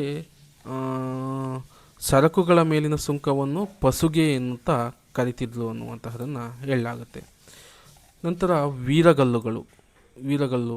ಬಹುತೇಕ ವೀರಗಲ್ಲುಗಳೆಲ್ಲ ದಾನಶಾಸನಗಳೇ ಅಂತ ಹೇಳಲಾಗುತ್ತೆ. ವೀರಗಲ್ಲುಗಳಲ್ಲಿ ಲಿಪಿ ಇರುವ ವೀರಗಲ್ಲು ಮತ್ತು ಲಿಪಿ ಇರದ ವೀರಗಲ್ಲು ಎರಡೂ ವಿಧವಾಗಿ ಭಾಗ ಮಾಡಲಾಗುತ್ತೆ. ಲಿಪಿ ಇರದ ವೀರಗಲ್ಲುಗಳಲ್ಲಿ ವೀರ ನಿಂತಿರುವ ಚಿತ್ರವೋ, ಹೋರಾಡುತ್ತಿರುವ ಚಿತ್ರವೋ ಅಥವಾ ಗಾಯಗೊಂಡ ಕೆಳಗೆ ಬಿದ್ದಿರುವ ಚಿತ್ರವೋ ಇರುತ್ತದೆ. 3 ಅಥವಾ 5 ಪಟ್ಟಿಕೆಗಳಲ್ಲಿರ್ತವೆ ಅಂತ ಹೇಳಲಾಗುತ್ತೆ. ಕೆಳಗಿನ ಚಿತ್ರದಲ್ಲಿ ವೀರ ಓಡಾಡುತ್ತಿರುವ ಚಿತ್ರ, ಅಂದರೆ ಒಂದು ಶಾಸನವನ್ನು ನೋಡಿದಾಗ ಆ ಶಾಸನದ ಕೆಳಗಡೆ ವೀರ ಓಡಾಡುತ್ತಿರುವಂತಹ ಚಿತ್ರ ಇರುತ್ತೆ. ನಂತರ ವೀರನನ್ನು ಅಂದರೆ ಒಂದು ಮರಣವನ್ನು ಅಪ್ಸಿದಾಗ ವೀರನನ್ನು ಅಪ್ಸರ ಸ್ತ್ರೀಯರು ಏನು ಮಾಡ್ತಾರೆ, ದೇವಲೋಕಕ್ಕೆ ಕೊಂಡೊಯ್ಯುತ್ತಿರುವಂತಹ ಚಿತ್ರ ಇರ್ತದೆ, ಅಂದರೆ ವೀರಗಲ್ಲು. ನಿಮಗೆ ಕೇಳ್ಬೋದು, ಈ ಉದಾಹರಣೆಗಳನ್ನು ಹಾಕ್ಬಿಟ್ಟು ಇದು ಯಾವ ಶಾಸನ ಅಂತ ಕೇಳಲಾಗುತ್ತೆ. ಅಪ್ಸರ ಸ್ತ್ರೀಯರು ದೇವಲೋಕಕ್ಕೆ ಕೊಂಡೊಯ್ಯುತ್ತಿರುವ ಚಿತ್ರವಿದ್ದರೆ ಯಾವ ಶಾಸನ ಅಂತ, ವೀರಗಲ್ಲು ಶಾಸನ ಅಂತ. ನಂತರ ವೀರಲಿಂಗದ ಬಳಿ ಧ್ಯಾನ ಮಾಡುತ್ತಿರುವಂತಹ ಚಿತ್ರ ಇದ್ದರೂ ಅದು ಸಹ ವೀರಗಲ್ಲು ಶಾಸನ ಅನ್ನುವಂತಹದ್ದು. ಮೃತರಾದ ವೀರರ ನೆನಪಿಗಾಗಿ ನಿಲ್ಲಿಸಿದ ಕಲ್ಲುಗಳೇ ವೀರಗಲ್ಲುಗಳು ಅಂತ ಕರೆಯಲಾಗುತ್ತದೆ. ವೀರಗಲ್ಲುಗಳನ್ನು ನೆತ್ತರು ಕೊಡುಗೆ, ರುಧಿರಮಾನ್ಯ ಎಂದು ಸಹ ಕರೆಯಲಾಗ್ತದೆ. ವೆರಿ ವೆರಿ ಇಂಪಾರ್ಟೆಂಟ್ ಸ್ನೇಹಿತರೆ. ನೆತ್ತರು ಕೊಡುಗೆ, ರುಧಿರಮಾನ್ಯ ಅಂತ ಯಾವ ಶಾಸನ ಏನಂತ ಕರೀಲಾಗ್ತಿದೆ ಅವಕ್ಕೆ ಅಂದರೆ ವೀರಗಲ್ಲು ಅನ್ನುವಂತ ನೆನ್ಪಿಟ್ಕೊಬೇಕು. ಇದು ಸಹ ಪ್ರಶ್ನೆ ಆಗಿರುವಂತಹದ್ದು. ಇನ್ನೊಂದು ಕೀಳ್ಗುಂಟೆ ಅನ್ನುವಂತಹದ್ದು ಬರ್ತದೆ. ಅಂದರೆ ರಾಜನ ಜೊತೆ ಮರಣ ಹೊಂದಿದವನು ಕೀಳ್ಗುಂಟೆ ಅಂತ ಕರೀಲಾಗ್ತದೆ. ಇದು ವೆರಿ ವೆರಿ ಇಂಪಾರ್ಟೆಂಟ್ ಸ್ನೇಹಿತರೆ. ಇದು ಈಗಾಗಲೇ ಸಾಕಷ್ಟು ಬಾರಿ ಪ್ರಶ್ನೆ ಆಗಿದೆ, ಇದು ಕೀಳ್ಗುಂಟೆ ಅನ್ನುವಂತಹದ್ದು. ನೀವು ನೋಡ್ಬೋದು, ಹಿಂದಿನ ಪತ್ರಿಕೆಗಳೆಲ್ಲ ಪ್ರಶ್ನೆ ಪತ್ರಿಕೆ ಬಿಡಿಸೋರಿಗಂತಲೂ ಗೊತ್ತೇ ಇದ್ದಿರುತ್ತೆ. ಇನ್ನೊಂದು ಇದೆ ಇಲ್ಲಿ ನೋಡಿ, ವೀರರು ಗೋವುಗಳ ರಕ್ಷಣೆ ಮಾಡಿ ಹೋರಾಡಿ ಸತ್ತರೆ ತುರುಗೋಳೆಂದು ಕರಿತಿದ್ರು ಅನ್ನುವಂಥದ್ದು. ಇದು ಸಹ ಸಾಕಷ್ಟು ಬಾರಿ ಪ್ರಶ್ನೆ ಆಗಿದೆ, ತುರುಗೋಳು ಅನ್ನುವಂತಹದ್ದು. ಏನಾದರೂ ಇವನ್ನೇ ರಿಪೀಟೆಡ್ ಮಾಡಿದರೂ ಸಹ ಮಾಡ್ಬೋದು. ಇಲ್ಲಾಂದರೆ ಇಲ್ಲಿ ಪಕ್ಕದಲ್ಲಿ ಇತ್ತಲ್ಲ, ವೀರಗಲ್ಲುಗಳನ್ನು ನೆತ್ತಲು ಕೊಡುಗೆ ರುದಿರಮಾನ್ಯ ಅಂತ ಕರೀತಾರೆ, ಇದನ್ನಾದರೂ ಹಾಕ್ಬೋದು ಪ್ರಶ್ನೆ. ಹಾಗಾಗಿ ಏನಾದರೂ ಕೇಳೋ ಸಾಧ್ಯತೆ ಇರುತ್ತೆ, ನಾವು ತಿಳ್ಕೊಳೋದ್ರಲ್ಲೇನು ತಪ್ಪಿರೋದಿಲ್ಲ. ಈ ಪ್ರಶ್ನೆಗಳನ್ನೆಲ್ಲ ತಿಳ್ಕೊಳ್ಳಿ ಅನ್ನುವಂತಹದ್ದು. ನಂತರ ಬರುವಂತಹದ್ದು ಮಾಸ್ತಿಗಲ್ಲುಗಳು ಸ್ನೇಹಿತರೆ. ಮಾಸ್ತಿ ಎಂಬುದು ಮಹಾಸತಿಯ ತದ್ಭವ. ಇದರಲ್ಲಿ 2 ವಿಧ. ಗಂಡನ ಕಳೆಬರಹದೊಡನೆ ಚಿತೆ ಏರುವುದು, ಅಂದರೆ ಇದಕ್ಕೆ ಸಹಗಮನ, ಅಂದರೆ ಜೊತೆ ಹೋಗ್ತಾಳೆ ಅನ್ನುವಂತಹದ್ದು. ಗಂಡ ಎಲ್ಲೋ ಸತ್ತ ಸುದ್ದಿ ಕೇಳಿ ಚಿತೆಯನ್ನು ಏರುವುದು, ಇದು ಅನುಗಮನ ಅನ್ನುವಂತಹದನ್ನು, ಅಂದರೆ ಹಿಂಬಾಲಿಸುವುದು ಅನ್ನುವಂತಹದನ್ನು ಕರೆಯಲಾಗುತ್ತೆ. ಮಾಸ್ತಿ ಕಲ್ಲುಗಳನ್ನು ಸಹಾನುಭೂತಿ ಕಲ್ಲು, ಮದವಳಿಗೆ ಕಲ್ಲು, ತೋಳು ಕೈಗಲ್ಲು ಮತ್ತು ವ್ಯಾಸನ ತೋಳು ಮುಂತಾದ ಹೆಸರಿನಿಂದ ಕರೆಯಲಾಗ್ತದೆ. ನೀವು ಮಾಸ್ತಿಗಲ್ಲು ಅಂತ ಅದು ಒಂದು ಅರ್ಥ ಗೊತ್ತಿರುತ್ತೆ, ಇವು ಹೆಸರುಗಳು ನಿಮಗೆ ಗೊತ್ತಿರೋದಿಲ್ಲ. ಸಹಾನುಭೂತಿ ಕಲ್ಲು, ಮದನವಳಿಗೆ ಕಲ್ಲು, ತೋಳು ಕೈಗಲ್ಲು, ವ್ಯಾಸನ ತೋಳು ಮುಂತಾದ ಹೆಸರಿನಿಂದ ಕರೆಯಲಾಗ್ತದೆ ಸ್ನೇಹಿತರೆ. ಮಾಸ್ತಿಗಲ್ಲುಗಳಲ್ಲಿ ಪೂರ್ಣ ಹೆಂಗಸಿನ ಚಿತ್ರ, ಬಲಗೈ ಮೇಲೆ ಅಂಗೈ ಸ್ಪಷ್ಟವಾಗಿ ಕಾಣುವಂತೆ ಮಾಡಿರ್ತಾರೆ ಅಂತ. ನೀವು ನೋಡ್ಬೋದು, ಕೈಯನ್ನು ಮೇಲೆ ಎತ್ತುಕೊಂಡು ಒಂದು ಹೆಂಗಸು ಚಿತೆಗೆ ಆರುತ್ತಿರುವಂಥ ದೃಶ್ಯ ನಮಗೆ ಕಂಡುಬರುತ್ತೆ. ಅದೆಲ್ಲ ಸಹ ಮಾಸ್ತಿಗಲ್ಲುಗಳು ಅನ್ನುವಂತಹದ್ದು. ಸಾಮಾನ್ಯವಾಗಿ ಮಾಸ್ತಿಗಲ್ಲುಗಳಲ್ಲಿ ವಿಧಿಲಯವಿರುವುದಿಲ್ಲ ಅನ್ನುವಂತಹದನ್ನು ಪರಿಗಣಿಸ್ತಾರೆ. ಲಿಪಿ ಇರುವುದಿಲ್ಲ ಅನ್ನುವಂತಹದ್ದು, ಅಂದರೆ ಬರೀ ಚಿತ್ರವನ್ನು ಮಾತ್ರ ತೋರಿಸ್ತಾರೆ. ಲಿಪಿ ಇರುವ ಶಾಸನ ದೊರೆತಿವೆ ಕರ್ನಾಟಕದಲ್ಲಿ. ಅದು ಯಾವುದಪ್ಪ ಅಂದರೆ ದೇಕಬ್ಬೆಯ ಶಾಸನ ಅನ್ನುವಂತಹದ್ದು. ಇದು ಭಾಳ ಮುಖ್ಯ. ಈ ಶಾಸನವನ್ನು ಸಹ ನೆನಪಿನಲ್ಲಿಟ್ಕೊಳ್ಳಿ. ಲಿಪಿ ಇರುವಂತಹ ಶಾಸನ ಮಾಸ್ತಿಗಲ್ಲುಗಳಲ್ಲಿ. ಇದ್ರ ಬಗ್ಗೆನೇ ಪ್ರಶ್ನೆಯನ್ನು ಕೇಳಲಾಗ್ತದೆ ಅನ್ನುವಂತಹದ್ದು. ಮಾಸ್ತಿಗಲ್ಲುಗಳಲ್ಲಿ ಪ್ರಸಿದ್ಧವಾದದ್ದು ದೇಕಬ್ಬೆಯ ಬೆಳತೂರು ಶಾಸನ ಅಂತ ಬರುತ್ತೆ, ಅದನ್ನು ನೆನ್ಪಿಟ್ಕೊಳ್ಳಿ ಸ್ನೇಹಿತರೆ. ಇಷ್ಟು ಇದು ಮಾಸ್ತಿಗಲ್ಲು ಶಾಸನ. ಇನ್ನೊಂದು ನಿಸದ್ದಿ ಗಲ್ಲುಗಳು ಅನ್ನುವಂಥದ್ದು ಬರುತ್ತೆ. ಸನ್ಯಾಸಿಗಳು ಮತ್ತು ಗೃಹಸ್ಥರು ಸನ್ಯಾಸ ವಿಧಿಯಿಂದ ಅಥವಾ ಸಲ್ಲೇಖನ ವ್ರತದಿಂದ ಮರಣ ಹೊಂದಿರುವುದನ್ನು ತಿಳಿಸುತ್ತಾರೆ ನಿಸದಿ ಗಲ್ಲುಗಳಲ್ಲಿ. ನಿಸದಿ ಎಂಬುದು ನಿಷತ್ನಿಂದ ಬಂದಿದೆ. ನಿಷತ್ ಎಂದರೆ ಕುಳಿತಿರುವುದು ಅಂತ ಅರ್ಥ. ನಿಸದ್ದಿಗಲ್ಲು ಅಥವಾ ನಿಷದಿಕಗಳಲ್ಲಿ ಸಲ್ಲೇಖನ ವ್ರತವನ್ನು ಆಚರಿಸಲು ವ್ಯಕ್ತಿ ಗುರುವಿನ ಬಳಿ ಕುಳಿತು ಧರ್ಮಶ್ರವಣದಲ್ಲಿ ನಿರತನಾಗಿರುವ ಚಿತ್ರವಿರುತ್ತದೆ. ಈ ಕಲ್ಲುಗಳಲ್ಲಿ ಏನಿರುತ್ತೆ ಅಂದರೆ ಧರ್ಮಶ್ರವಣದಲ್ಲಿ ನಿರತನಾಗಿರುವಂಥ ಚಿತ್ರ ಕಂಡುಬರುತ್ತೆ ಅನ್ನುವಂತಹದ್ದು. ರಾಷ್ಟ್ರಕೂಟ 4ನೆಯ ಇಂದ್ರ ಶ್ರವಣ ಬೆಳಗೋದಲ್ಲಿ ಈ ನಿಷದಿ ಗಲ್ಲಿನ ಶಾಸನದ ಪ್ರಕಾರ ಈ ರೀತಿಯಾದಂತಹ ಗುರುವಿನ ಬಳಿ ಕುಳಿತು ಧರ್ಮಶ್ರವಣದಲ್ಲಿ ನಿರತನಾಗಿರುವಂತಹ ಚಿತ್ರವನ್ನು ನೋಡ್ಬೋದು. ಹೊಯ್ಸಳರ ವಿಷ್ಣುವರ್ಧನನ ಪತ್ನಿ ಶಾಂತಲೆ ಶಿವಗಂಗೆಯಲ್ಲಿ ಸಲ್ಲೇಖನ ವ್ರತದಿಂದ ಪ್ರಾಣತ್ಯಾಗ ಮಾಡಿದಳು ಅನ್ನುವಂತಹದ್ದು. ಎಲ್ಲದಕ್ಕಿಂತ ಇಂಪಾರ್ಟೆಂಟ್ ಶ್ರವಣ ಬೆಳಗೋದಲ್ಲಿ ಬರುವಂತಹ ನಂದಿಸೇನ ಮುನಿಯ ಶಾಸನ ನಿಷದಿಗಲ್ಲು ಶಾಸನ ಸ್ನೇಹಿತರೆ. ಅದರಲ್ಲಿ ಬರುವಂತಹ ಸುರಶಾಪಂಬೋಲೆ ವಿದ್ಯುಲ್ಲತೆಗಳ ತೆರಮಲ್ಲುವಂತೆ ಮಂಜುವೋಲ್ ಅನ್ನುವಂತಹ ಶಾಸನ. ಆ ಶಾಸನವನ್ನು ಮುಖ್ಯವಾಗಿ ಓದ್ಕೊಳ್ಳಿ, ಅದು ನಿಷದಿಗಲ್ಲು ಶಾಸನಕ್ಕೆ ಬಹಳ ಮುಖ್ಯವಾಗಿರುವಂತಹದ್ದು. ಇವು ಪ್ರಮುಖವಾದಂತಹ ಗುಂಪುಗಳು ಅನ್ನುವಂತಹದ್ದು ಶಾಸನಗಳಿಗೆ ಸಂಬಂಧಪಟ್ಟ ಹಾಗೆ. ನೋಡಿ ಸ್ನೇಹಿತರೆ, ಇಷ್ಟು ಶಾಸನಗಳ ಬಗ್ಗೆ ಮಾಹಿತಿ ಇರುವಂತಹದ್ದು. ನೀವು ಯಾವೆಲ್ಲ ವಿಷಯಗಳನ್ನು ತಿಳ್ಕೊಂಡಿಲ್ಲ ಅನ್ನುವಂಥದ್ದನ್ನು ನೀವೇ ಮೌಲ್ಯಮಾಪನ ಮಾಡ್ಕೊಳ್ಳಿ. ಬನ್ನಿ ಇನ್ನೂ ಒಂದಿಷ್ಟು ಭಾಗಕ್ಕೆ ಹೋಗೋಣ. ಶಾಸನಗಳ ಮಹತ್ವ ಅನ್ನುವಂತಹದ್ದು, ಇತಿಹಾಸ, ಸಂಸ್ಕೃತಿ ಮತ್ತು ಭಾಷೆ ಎನ್ನುವಂತಹದ್ದು ಭಾಳ ಮುಖ್ಯ. ಶಾಸನಗಳ ಮಹತ್ವದಲ್ಲೂ ಸಹ ಪ್ರಶ್ನೆಯನ್ನು ಕೇಳ್ತಾನೆ. ಶಾಸನ ಸಂಪತ್ತಿನಲ್ಲಿ ಕರ್ನಾಟಕವು ಸಾಹಿತ್ಯ ದೃಷ್ಟಿಯಿಂದ ಅಗ್ರಗಣ್ಯ ಅನ್ನುವಂತಹದ್ದು, ಸಂಖ್ಯಾ ದೃಷ್ಟಿಯಿಂದ ತಮಿಳಿಗಿಂತ 2ನೇದು. ಆವಾಗಲೇ ಹೇಳ್ತಾ ಇದ್ದು ಅತ್ಯಂತ ಹೆಚ್ಚು ಶಾಸನಗಳು ಸಿಕ್ಕಿರುವಂತಹದ್ದು ತಮಿಳಿನಲ್ಲಿ, ಸಂಖ್ಯಾ ದೃಷ್ಟಿಯಿಂದ ಮಾತ್ರ ಕಡಿಮೆ ಆಗಿರೋದು. ಆದರೆ ಸಾಹಿತ್ಯ ದೃಷ್ಟಿಯಿಂದ ಕರ್ನಾಟಕ ಅನ್ನುವಂತಹದ್ದು ಭಾಳ ವಿಸ್ತಾರವನ್ನು ಒಳಗೊಂಡಿದೆ ಅನ್ನುವಂತಹದ್ದು. ಭಾರತದಾಚೆಗೂ ತನ್ನ ವ್ಯಾಪ್ತಿಯನ್ನು ಹರಡಿದೆ. ಕರ್ನಾಟಕ ಭಾಷೆಗೆ ಸಂಬಂಧಪಟ್ಟ ಹಾಗೆ ಭಾರತದಾಚೆಗೂ ಸಹ ಶಾಸನಗಳು ಸಿಕ್ಕಿರುವಂತಹದನ್ನು ನೋಡ್ಬೋದು. ಮಿಶ್ರ ಭಾಷೆಯ ಭಾರತೀಯ ಶಾಸನಗಳು ಅಫ್ಘಾನಿಸ್ತಾನದಲ್ಲಿ ಸಹ ದೊರೆತಿವೆ ಎನ್ನುವಂತಹದ್ದು. ನೇಪಾಳದಲ್ಲಿ ಸಂಸ್ಕೃತ ಶಾಸನಗಳು ದೊರೆತಿವೆ. ಮಧ್ಯ ಏಷ್ಯಾದಲ್ಲಿ ಭಾರತೀಯದ ಮಿಶ್ರ ಜಾತಿಯ ಹಸ್ತಪ್ರತಿಗಳು ಮತ್ತು ಶಾಸನಗಳು ದೊರೆತಿದೆ ಎನ್ನುವಂತಹದ್ದು. ಸಿಲೋನಿನಲ್ಲಿ ಸಂಸ್ಕೃತ, ಪಾಳಿ, ಸಿಂಹಳಿಯ ದಾಖಲೆಗಳಿವೆ ಅಂತ ಉಲ್ಲೇಖ ಮಾಡ್ತಾರೆ. ನಂತರ ಇಂಡೋನೇಷ್ಯಾ, ಕಾಂಬೋಡಿಯಾ, ಜಾವದಲ್ಲಿ ಸಂಸ್ಕೃತ ಶಾಸನಗಳು ದೊರೆತಿರುವಂತಹದನ್ನು ನೋಡ್ಬೋದು. ತಾಳ್ಗುಂದ ಶಾಸನ ಪ್ರಣವೇಶ್ವರ ದೇವರ ಯಾತ್ರಾರ್ಥಿಗಳಿಗೆ ತಟಕದ ಮೊದಲಲ್ಲಿ ನಿರ್ಮಿಸಿದನು ಅಂತ ಹೇಳಲಾಗ್ತದೆ. ಭಾಸ್ಕರ ರವಿವರ್ಮನ ಕೋಚನ್ ಶಾಸನ ಯಹೂದಿಯರ ಒಂದು ವಸಾಹತು ಇದ್ದುದನ್ನು ಸೂಚಿಸಲಾಗ್ತದೆ ಎನ್ನುವಂತಹದ್ದು. ಶಾಸನ ಮಹತ್ವವನ್ನು ಇತಿಹಾಸ, ಸಂಸ್ಕೃತಿ, ಭಾಷೆಯ ಮೂಲಕ ನಾವು ತಿಳಿಯಲಾಗುತ್ತೆ ಎನ್ನುವಂತಹದ್ದು. ಇತಿಹಾಸವನ್ನು ನೋಡೋದ್ರ ಮುಖಾಂತರ ಸಂಸ್ಕೃತಿ ಮತ್ತು ಭಾಷೆಯ ಮೂಲಕ ನಾವು ತಿಳಿಬೋದು ಅನ್ನುವಂತಹದ್ದು. ಆರ್ಯರು ಭಾರತಕ್ಕೆ ಕ್ರಿಸ್ತಪೂರ್ವ 1500ರಲ್ಲಿ ಬಂದು 800ರಲ್ಲಿ ಬರವಣಿಗೆ ಕಲಿತುಕೊಂಡಿರುವಂಥ ನಾವು ನೋಡಲಾಗುತ್ತೆ. ಮತ್ತು ಬುದ್ಧ ಮರಣವಾದ ಒಂದು ಶತಮಾನದಲ್ಲಿ ಟಿಪ್ಪುಹ ಕಲ್ಲದ ಮೇಲಿನ ಶಾಸನ ಭಾರತದ ಉಪಲಬ್ಧ ದಾಖಲೆಗಳಲ್ಲಿ ಇದು ಅತ್ಯಂತ ಪ್ರಾಚೀನವಾದದ್ದು ಅಂತ ಉಲ್ಲೇಖ ಮಾಡಲಾಗುತ್ತೆ. ಇದು ಸಹ ನೆನಪಿನಲ್ಲಿಟ್ಕೊಳ್ಳಿ. ಬುದ್ಧ ಮರಣವಾದ ಒಂದು ಶತಮಾನದಲ್ಲಿ ಟಿಪ್ಪುಹ ಕಲಶದ ಮೇಲಿನ ಒಂದು ಶಾಸನ ಭಾರತದಲ್ಲಿ ಉಪಲಬ್ಧ ದಾಖಲೆಗಳಲ್ಲಿ ಒಂದು ಅತ್ಯಂತ ಪ್ರಾಚೀನವಾದದ್ದು ಅಂತ ಹೇಳಲಾಗುತ್ತೆ. ಅಶೋಕ ಕ್ರಿಸ್ತಪೂರ್ವ 272ರಿಂದ ಕ್ರಿಸ್ತಪೂರ್ವ 232ರವರೆಗೆ ರಾಜ್ಯಭಾರ ಮಾಡಿದನು. ಅಂದರೆ ಕ್ರಿಸ್ತಪೂರ್ವ 3ನೇ ಶತಮಾನದಿಂದ ನಮ್ಮಲ್ಲಿ ಶಾಸನಗಳು ಸಿಗುತ್ತವೆ ಅನ್ನುವಂತಹದ್ದು ಬಹಳ ಮುಖ್ಯ. ಅಶೋಕನೇ ಭಾರತದ ಶಾಸನಗಳ ಆದ್ಯ ಪ್ರವರ್ತಕ ಅನ್ನುವಂತಹದನ್ನು ಉಲ್ಲೇಖ ಮಾಡಲಾಗುತ್ತೆ. ನಂತರ ಭಾರತದಲ್ಲಿ ಶಾಸನಗಳ ಬಗ್ಗೆ ಅಜ್ಞಾನ ತುಂಬಿದಾಗ ಕ್ರಿಸ್ತಶಕ 11ನೇ ಶತಮಾನದಲ್ಲಿ ಬೋಯಿಂಗ್ ಎಂಬಾತನು ಚೀನಾ ದೇಶದ 400 ಶಾಸನಗಳ ಪ್ರಮತ್ತವಾಗಿ ಪರಿಶೀಲಿಸಿ ಬರೆಯುತ್ತಾನೆ ಅನ್ನುವಂಥದ್ದು ಭಾಳ ಮುಖ್ಯವಾದಂತಹದ್ದು. ನೆನಪಿನಲ್ಲಿಟ್ಕೊಳ್ಳಿ ಸ್ನೇಹಿತರೆ. ಭಾರತದಲ್ಲಿ ಪ್ರಾರಂಭವಾದರೂ 15ನೇ ಶತಮಾನ ಮಧ್ಯಭಾಗದಲ್ಲಿ 1784ರಲ್ಲಿ ಸರ್ ವಿಲಿಯಂ ಜೋನ್ಸ್ ಎಂಬಾತನು ಏಷ್ಯಾಟಿಕ್ ಸೊಸೈಟಿ ಆಫ್ ಬೆಂಗಾಳನ್ನು ಸ್ಥಾಪನೆ ಮಾಡ್ತಾನೆ. ಈ ಸಂಸ್ಥೆಯ ಗುರಿ ಏನಪ್ಪ ಅಂದರೆ ಭಾರತಕ್ಕೆ ಸಂಬಂಧಿಸಿದ ಇತಿಹಾಸ, ಕಾವ್ಯ, ಪುರಾಣ ಎಲ್ಲವನ್ನು ಸುಸಂಬದ್ಧವಾಗಿ ಅಧ್ಯಯನ ಮಾಡುವುದು ಅನ್ನುವಂಥದ್ದು. ಈ ನಿಟ್ಟಿನಲ್ಲಿ ಶಾಸನಗಳನ್ನು ಸಹ ಅಧ್ಯಯನ ಮಾಡಲಾಗುತ್ತೆ. ಇದನ್ನು ಸಾಕಷ್ಟು ಬಾರಿ ಪ್ರಶ್ನೆ ಕೇಳಿರುವಂಥದ್ದು ನೋಡ್ಬೋದು. ಏಷ್ಯಾಟಿಕ್ ಸೊಸೈಟಿ ಸರ್ ವಿಲಿಯಂ ಜೋನ್ಸು ಸ್ಥಾಪನೆ ಮಾಡಿರುವಂತಹದ್ದು ಅನ್ನುವಂಥದ್ದು ಇದು ಶಾಸನಗಳಲ್ಲೂ ಸಹ ಬರುವಂಥದ್ದು ನೋಡ್ಬೋದು. ಅಶೋಕನ ಶಾಸನಗಳ ಬ್ರಾಹ್ಮಿ ಲಿಪಿಯನ್ನು ಕ್ರಿಸ್ತಶಕ 1830ರಲ್ಲಿ ಓದಲಾಯಿತು ಅಂತ.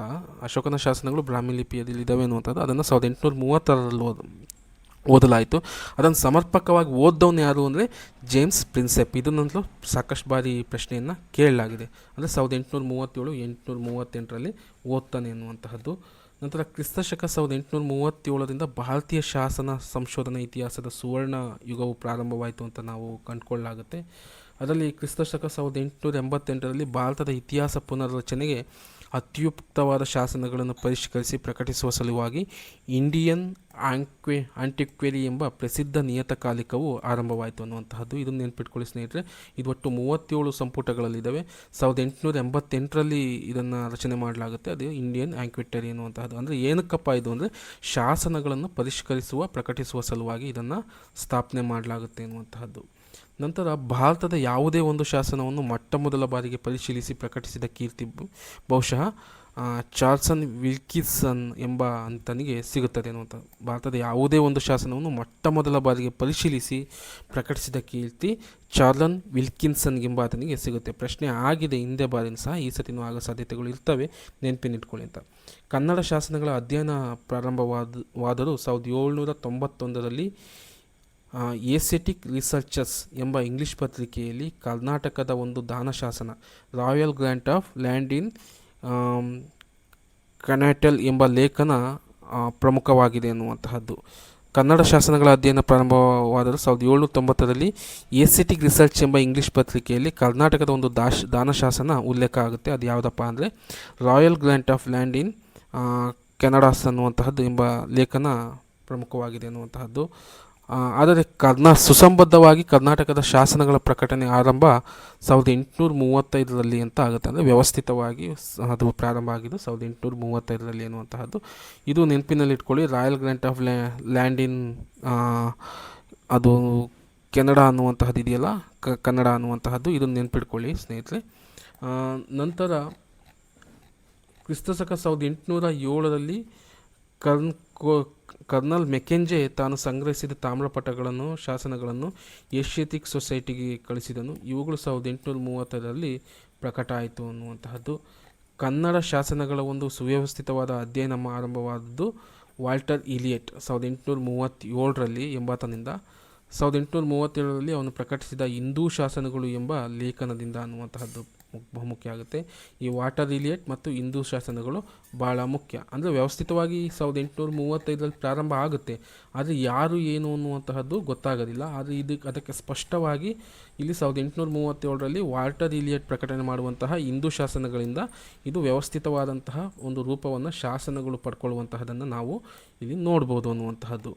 ನಂತರ ಕನ್ನಡ ಶಾಸನಗಳ ಸುವ್ಯವಸ್ಥಿತವಾದ ಸಂಗ್ರಹದ ಕಾರ್ಯ ಆರಂಭವಾದದ್ದು BL ರೈಸ್ ಅವರಿಂದ ಅನ್ನುವಂತಹದ್ದು 19ನೇ ಶತಮಾನದ ಕೊನೆ ಭಾಗದಲ್ಲಿ. ಇವರು ಹಳೆಯ ಮೈಸೂರು ಪ್ರಾಂತ್ಯದವರೆಗೆ ಕೆಲಸ ಮಾಡಿದ ವಿದ್ವಾಂಸರಲ್ಲಿ ಜಾನ್ ಫ್ಲೀಟ್ ಅಗ್ರಗಣ್ಯರು, ಇವರು ಸಹ ಮಾಡ್ತಾರೆ. ರೈಸ್ ಅವರ ರಾವ್ ಬಹದ್ದೂರ್, ಆರ್ ನರಸಿಂಹಾಚಾರ್ ಪ್ರಮುಖರು ಅನ್ನುವಂಥ ಇವರೆಲ್ಲ ಸಹ ಶಾಸನಗಳಿಗೆ ಅತ್ಯಂತ ಹೆಚ್ಚು ಒತ್ತು ಕೊಟ್ಟಿರುವಂತಹದನ್ನು ನೋಡ್ಬೋದು ಸ್ನೇಹಿತರೆ. ಹಾಗಾದರೆ ಬನ್ನಿ, ಇಷ್ಟುವರೆಗೂ ಸಹ ಶಾಸನಗಳ ಒಂದು ಇತಿಹಾಸವನ್ನು ತಿಳ್ಕೊಂಡ್ರಿ. ಅನಂತರ ಪ್ರಮುಖವಾದಂತಹ ಶಾಸನಗಳು ಯಾವ್ಯಾವು, ಅವು ಏನೆಲ್ಲ ಕೆಲಸವನ್ನು ನಿರ್ವಹಿಸ್ತವೆ ಅನ್ನುವಂತಹದನ್ನು, ಮತ್ತು ಯಾವೆಲ್ಲ ಪ್ರಶ್ನೆಗಳು ಬರ್ಬೋದು ಪರೀಕ್ಷಾ ದೃಷ್ಟಿಯಿಂದ ಅನ್ನುವಂತಹದ್ದು. ಮೊದಲನೆಯದು ಬ್ರಹ್ಮಗಿರಿ ಶಾಸನ ಸ್ನೇಹಿತರೆ. ಇದ್ರ ಬಗ್ಗೆ ಸಾಕಷ್ಟು ಪ್ರಶ್ನೆಗಳಾಗಿದ್ದಾವೆ ಈಗಾಗಲೇ. ಯಾವೆಲ್ಲ ಪ್ರಶ್ನೆಗಳನ್ನು ಕೇಳ್ಬೋದು ಅನ್ನುವಂತಹದ್ದು. ಅಶೋಕನ ಬ್ರಹ್ಮಗಿರಿ ಶಾಸನವು ಚಿತ್ರದುರ್ಗದಲ್ಲಿದೆ. ಬ್ರಹ್ಮಗಿರಿ ಶಾಸನದಲ್ಲಿ ದೇವನಾಂಪ್ರಿಯೆ ಅಹಂ ಮತಾಪಿತಿ ಎನ್ನುವಂತಹ ಇಂದ ಪ್ರಾರಂಭ ಆಗುತ್ತೆ ಎನ್ನುವಂತಹದ್ದು. ದೇವನಾಂಪ್ರಿಯೆ ಅಹಮತಾತಿಥಿ ಎನ್ನುವಂತಹದಿಂದ ಪ್ರಾರಂಭ ಆಗುತ್ತೆ ಎನ್ನುವಂತಹದ್ದು.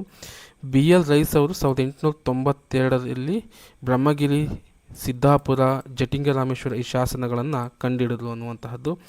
ಈ ಶಾಸನದಲ್ಲಿ ಶಾಸನದ ಕತ್ಲುವಿನ ಹೆಸರಿದೆ. ಚಪಡೆಯನ ಲಿಖಿತೆ ಲಿಪಿ ಕರೆಣೆ ಎಂದರೆ ಇದು ಪ್ರಾಕೃತ ಭಾಷೆಯಲ್ಲಿದೆ ಅನ್ನುವಂತಹದ್ದು. ನಂತರ ಖರೋಷ್ಠಿ ಲಿಪಿಯಲ್ಲಿದೆ ಎನ್ನುವಂತಹದನ್ನು ಹೇಳಲಾಗುತ್ತೆ ಎನ್ನುವಂಥ ಸ್ನೇಹಿತರೆ ಬ್ರಹ್ಮಗಿರಿ ಶಾಸನ. ಇಷ್ಟು ಸಹ ಭಾಳ ಮುಖ್ಯವಾದಂತಹದ್ದು. ಬ್ರಹ್ಮಗಿರಿ ಶಾಸನ ಇದನ್ನು ಕೇಳಲಾಗಿದೆ, ಎಲ್ಲಿದೆ ಅನ್ನುವಂತಹದ್ದು ಚಿತ್ರದುರ್ಗ ಅನ್ನುವಂಥದ್ದು ನೆನ್ಪಿಟ್ಕೊಬೇಕು.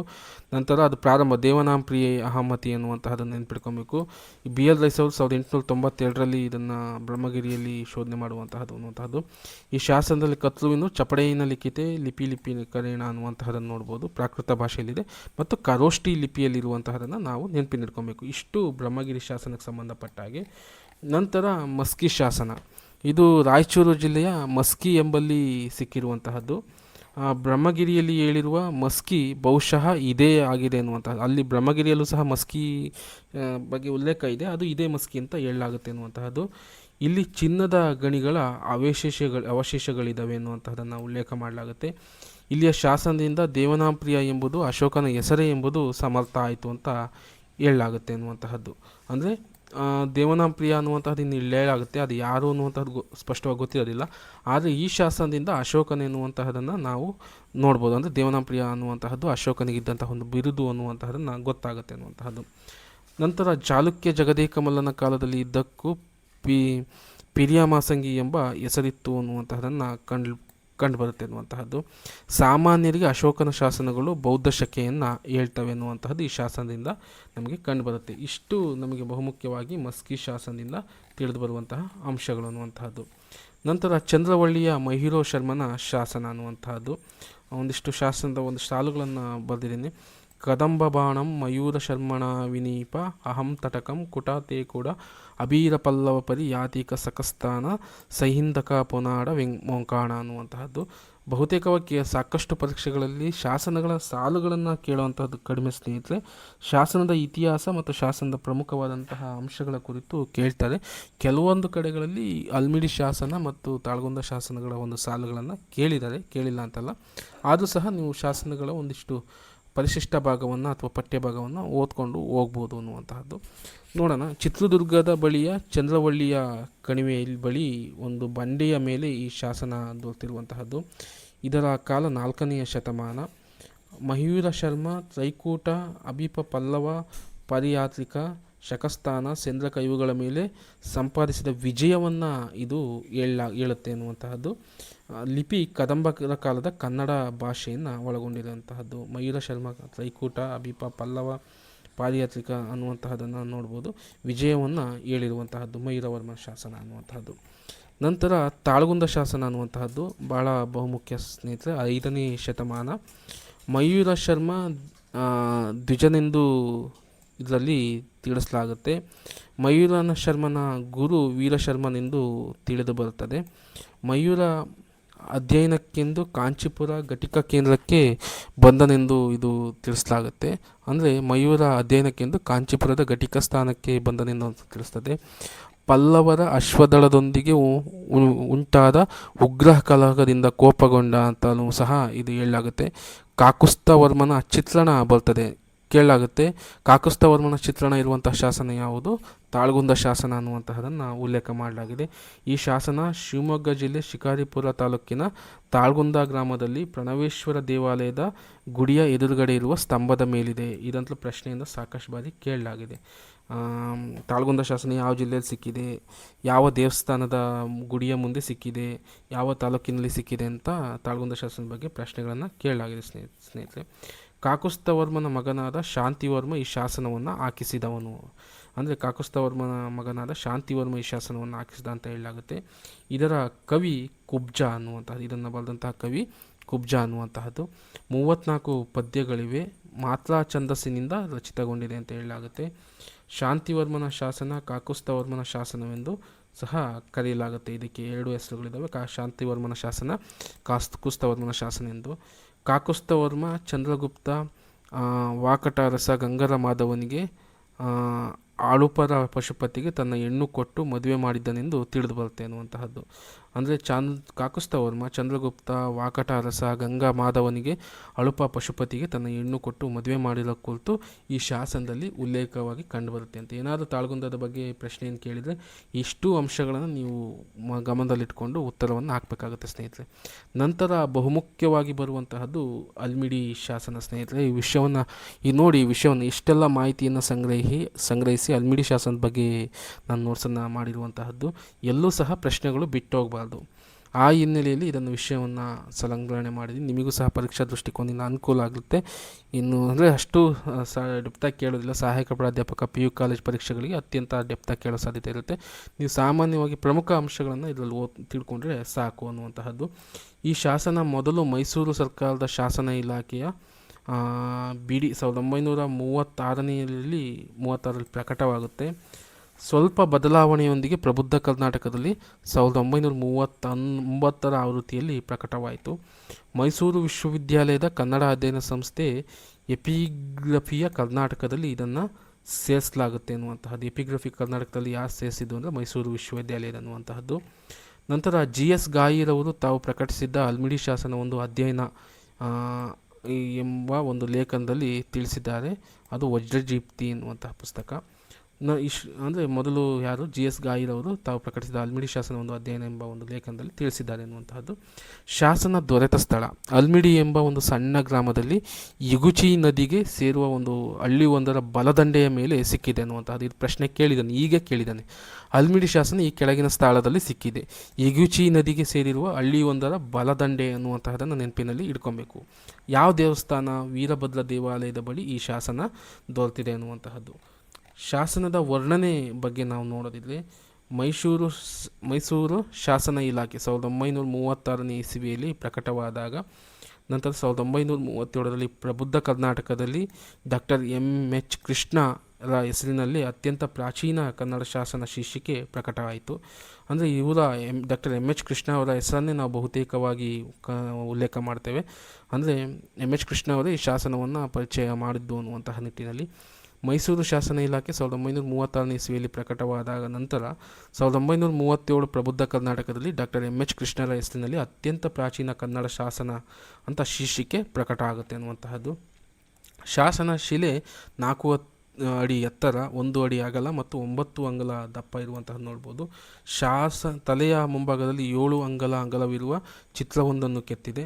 ಪಕ್ಕದಲ್ಲಿಯ ಶ್ಲೋಕದಿಂದ ಅದು ವಿಷ್ಣುವಿನ ಸುದರ್ಶನ ಚಕ್ರವಾಗಿದೆ ಅನ್ನುವಂತಹದನ್ನು ಹೇಳಲಾಗುತ್ತೆ. ಈ ಚಕ್ರದ ಸುತ್ತ ಕುದುರೆ ಲಾಳಾಕಾರದಲ್ಲಿ ಶಾಸನದ ಮೊದಲೆಯ ಪಂಕ್ತಿಯನ್ನು ಕೊರೆಯಲಾಗಿದೆ ಎನ್ನುವಂತಹದ್ದು. ಕಂಬದ ಮೇಲೆ 2ನೇ ಪಂಕ್ತಿಯಿಂದ ಮೊದಲು ಮಾಡಿ 15ನೇ ಪಂಕ್ತಿವರೆಗೆ ಬರೆಯಲಾಗಿದೆ ಎನ್ನುವಂತಹದ್ದು. ಕಂಬದ ಮಗ್ಗಲಿನಲ್ಲಿ ಮೇಲಿಂದ ಕೆಳಕ್ಕೆ ಅಡ್ಡಲಾಗಿ 12ನೆಯ ಪಂಕ್ತಿತ ಲಿಖಿತಗೊಂಡಿದೆ ಎನ್ನುವಂತಹದ್ದು.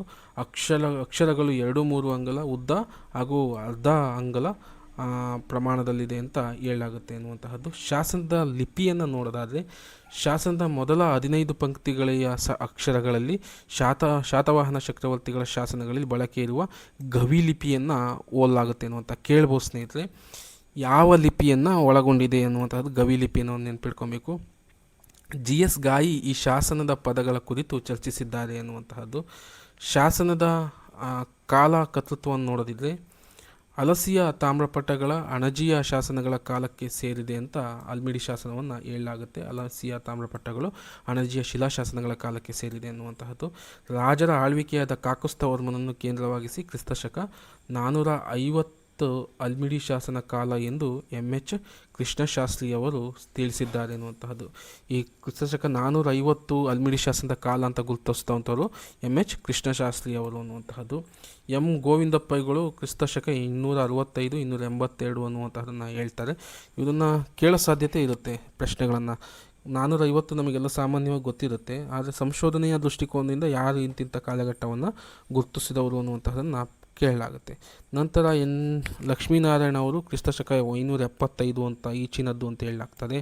ದಿನೇಶ್ ಚಂದ್ರ ಸರ್ಕಾರ ಅವರು 6ನೇ ಶತಮಾನದ ಅಂತ್ಯ ಎಂದಿದ್ದಾರೆ. ಭಟಾರಿ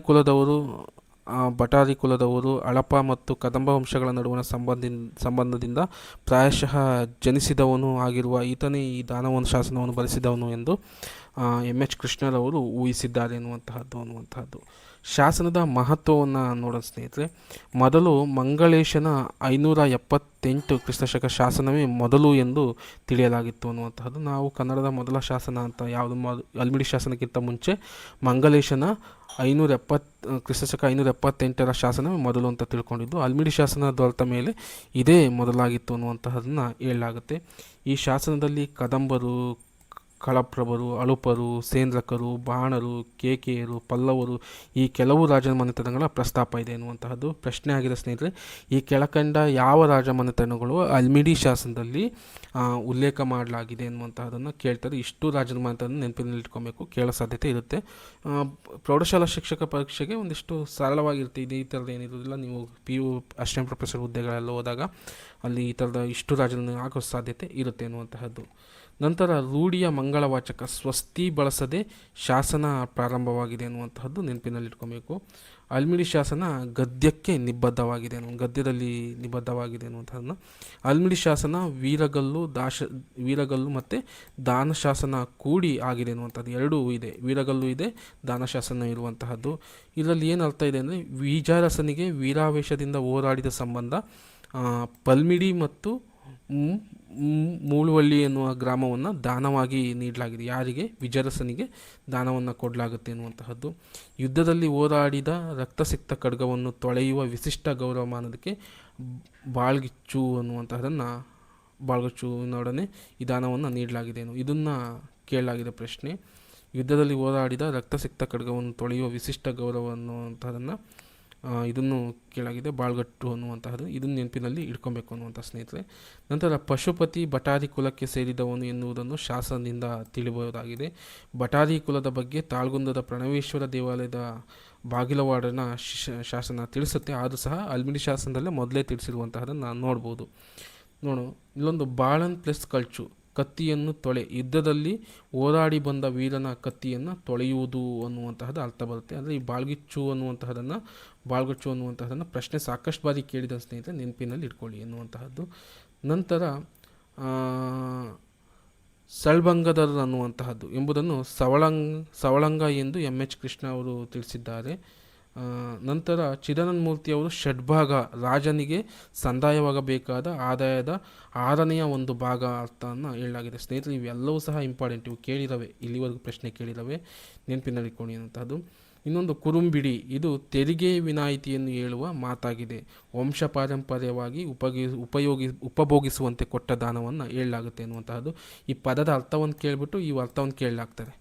ತೆರಿಗೆ ವಿನಾಯಿತಿಯನ್ನು ಹೇಳುವ ಮತ್ತು ವಂಶ ಪಾರಂಪರ್ಯವಾಗಿ ಉಪಭೋಗಿಸುವಂತೆ ಕೊಟ್ಟ ದಾನವನ್ನು ಏನಂತ ಕರೆಯಲಾಗುತ್ತದೆ ಅಂದರೆ ಕುರುಂಬಿಡಿ ಎನ್ನುವಂತಹದ್ದು. ಇನ್ನೊಂದು ಷಟ್ಭಾಗ ಅಂತ ಅನ್ನುವಂಥದ್ದನ್ನು ಕೇಳ್ತಾರೆ. ಹೀಗೆ ಇವುಗಳ ಅರ್ಥಗಳನ್ನು ನಾವು ಏನು ಮಾಡಬೇಕು, ಸರಿಯಾಗಿ ಅರ್ಥ ಮಾಡ್ಕೋಬೇಕು ಅನ್ನುವಂಥದ್ದು. ಇನ್ನೊಂದು ಪತ್ತೊಂದಿ ಎನ್ನುವಂಥದ್ದನ್ನು ಕೇಳಲಾಗಿದೆ. ಇದು ಅಚ್ಚಗನ್ನಡದ ಪದ ಅಂತ ಹೇಳಲಾಗುತ್ತೆ. ನಂತರ ಇದು ಸಂಸ್ಕೃತ ರೂಪ ದಶಬಂಧ. ಇಲ್ಲಿ ಈ ಶಬ್ದವು ಧಾನ್ಯ ರೂಪದ ತೆರಿಗೆಯನ್ನು ಸೂಚಿಸುತ್ತಿದ್ದು ಕ್ರಮೇಣ 10ನೇ ಒಂದು ಎಂಬ ಸಾಮಾನ್ಯವಾದ ಅರ್ಥವನ್ನು ಕೇಳಲಾಗುತ್ತೆ. ಅಂದರೆ ಹಲ್ಮಿಡಿ ಶಾಸನದಲ್ಲಿ ಈ ಕೆಳಕಂಡದ್ದು ಅಚ್ಚಗನ್ನಡ ಶಬ್ದ ಅಂತ ಕೇಳಲಾಗುತ್ತೆ. ಅದಕ್ಕೆ ನೀವು 11 ಎನ್ನುವಂಥದ್ದನ್ನು ಗುರುತಿಸಬೇಕಾಗುತ್ತೆ ಎನ್ನುವಂಥದ್ದು. ಭಾಷಿಕ ವೈಲಕ್ಷಣ್ಯಗಳನ್ನು ನೋಡೋಣ ಸ್ನೇಹಿತರೆ. ಹಳಗನ್ನಡ ಗದ್ಯದಲ್ಲಿ ಶಾಸನ ರಚನೆ ಆಗಿರುವಂತಹದ್ದು. ಶಾಸನದಲ್ಲಿ ಒಟ್ಟು 25 ಕನ್ನಡ ಪದಗಳು ಮಾತ್ರ ಬಳಕೆಯಾಗಿವೆ ಎನ್ನುವಂತಹದ್ದು. ಇದು ಭಾಳ ಮುಖ್ಯ ಸ್ನೇಹಿತರೆ, ಇವನ್ನು ಕೇಳೋ ಸಾಧ್ಯತೆ ಇರುತ್ತೆ. ಹಲ್ಮಿಡಿ ಶಾಸನದಲ್ಲಿ ಎಷ್ಟು ಕನ್ನಡ ಪದಗಳು ಬಳಕೆಯಾಗಿದೆ ಅಂದರೆ 25 ಕನ್ನಡ ಪದಗಳು. ಭೂತಕಾಲದಲ್ಲಿ ಪ್ರಥಮ ಪುರುಷದ ಬಹುವಚನದ ಆಖ್ಯಾತ ಪ್ರತ್ಯಯಗಳು ನೋಡೋದಿಲ್ಲ ಯಾವಪ್ಪ ಅಂದರೆ ಕೊಟ್ಟಾರ್ ಮತ್ತು ವಿಟ್ಟಾರ್ ಅನ್ನುವಂತಹದ್ದು ಪೂರ್ವದ ಹಳಗನ್ನಡದಲ್ಲಿದೆ. ಈ ಪ್ರಶ್ನೆ ಆಗಿದೆ, ನೀವು ನೋಡ್ಬೋದು. ಕೊಟ್ಟಾರ್ ವಿಟ್ಟಾರ್ ಅನ್ನುವಂತಹದ್ದು ಯಾವ ಭಾಷಾ ಪ್ರಭೇದ ಅಂತ ಕೇಳಲಾಗುತ್ತೆ? ಪೂರ್ವದ ಹಳಗನ್ನಡ. ಈ ಪೂರ್ವದ ಹಳಗನ್ನಡ ಬಗ್ಗೆ ಒಂದು ತರಗತಿಯನ್ನು ಮಾಡಾಕ್ತೀನಿ ಸ್ನೇಹಿತರೆ, ನಿಮಗೆ ಸರಳವಾಗುವಂತೆ. ಸಮಯದ ಮಿತಿಯಲ್ಲಿ ನನಗೆ ಎಷ್ಟು ಸಾಧ್ಯವಾಗುತ್ತೋ ಅಷ್ಟು ತರಗತಿಗಳನ್ನು ಮಾಡಾಕ್ತೀನಿ ಅಂತ.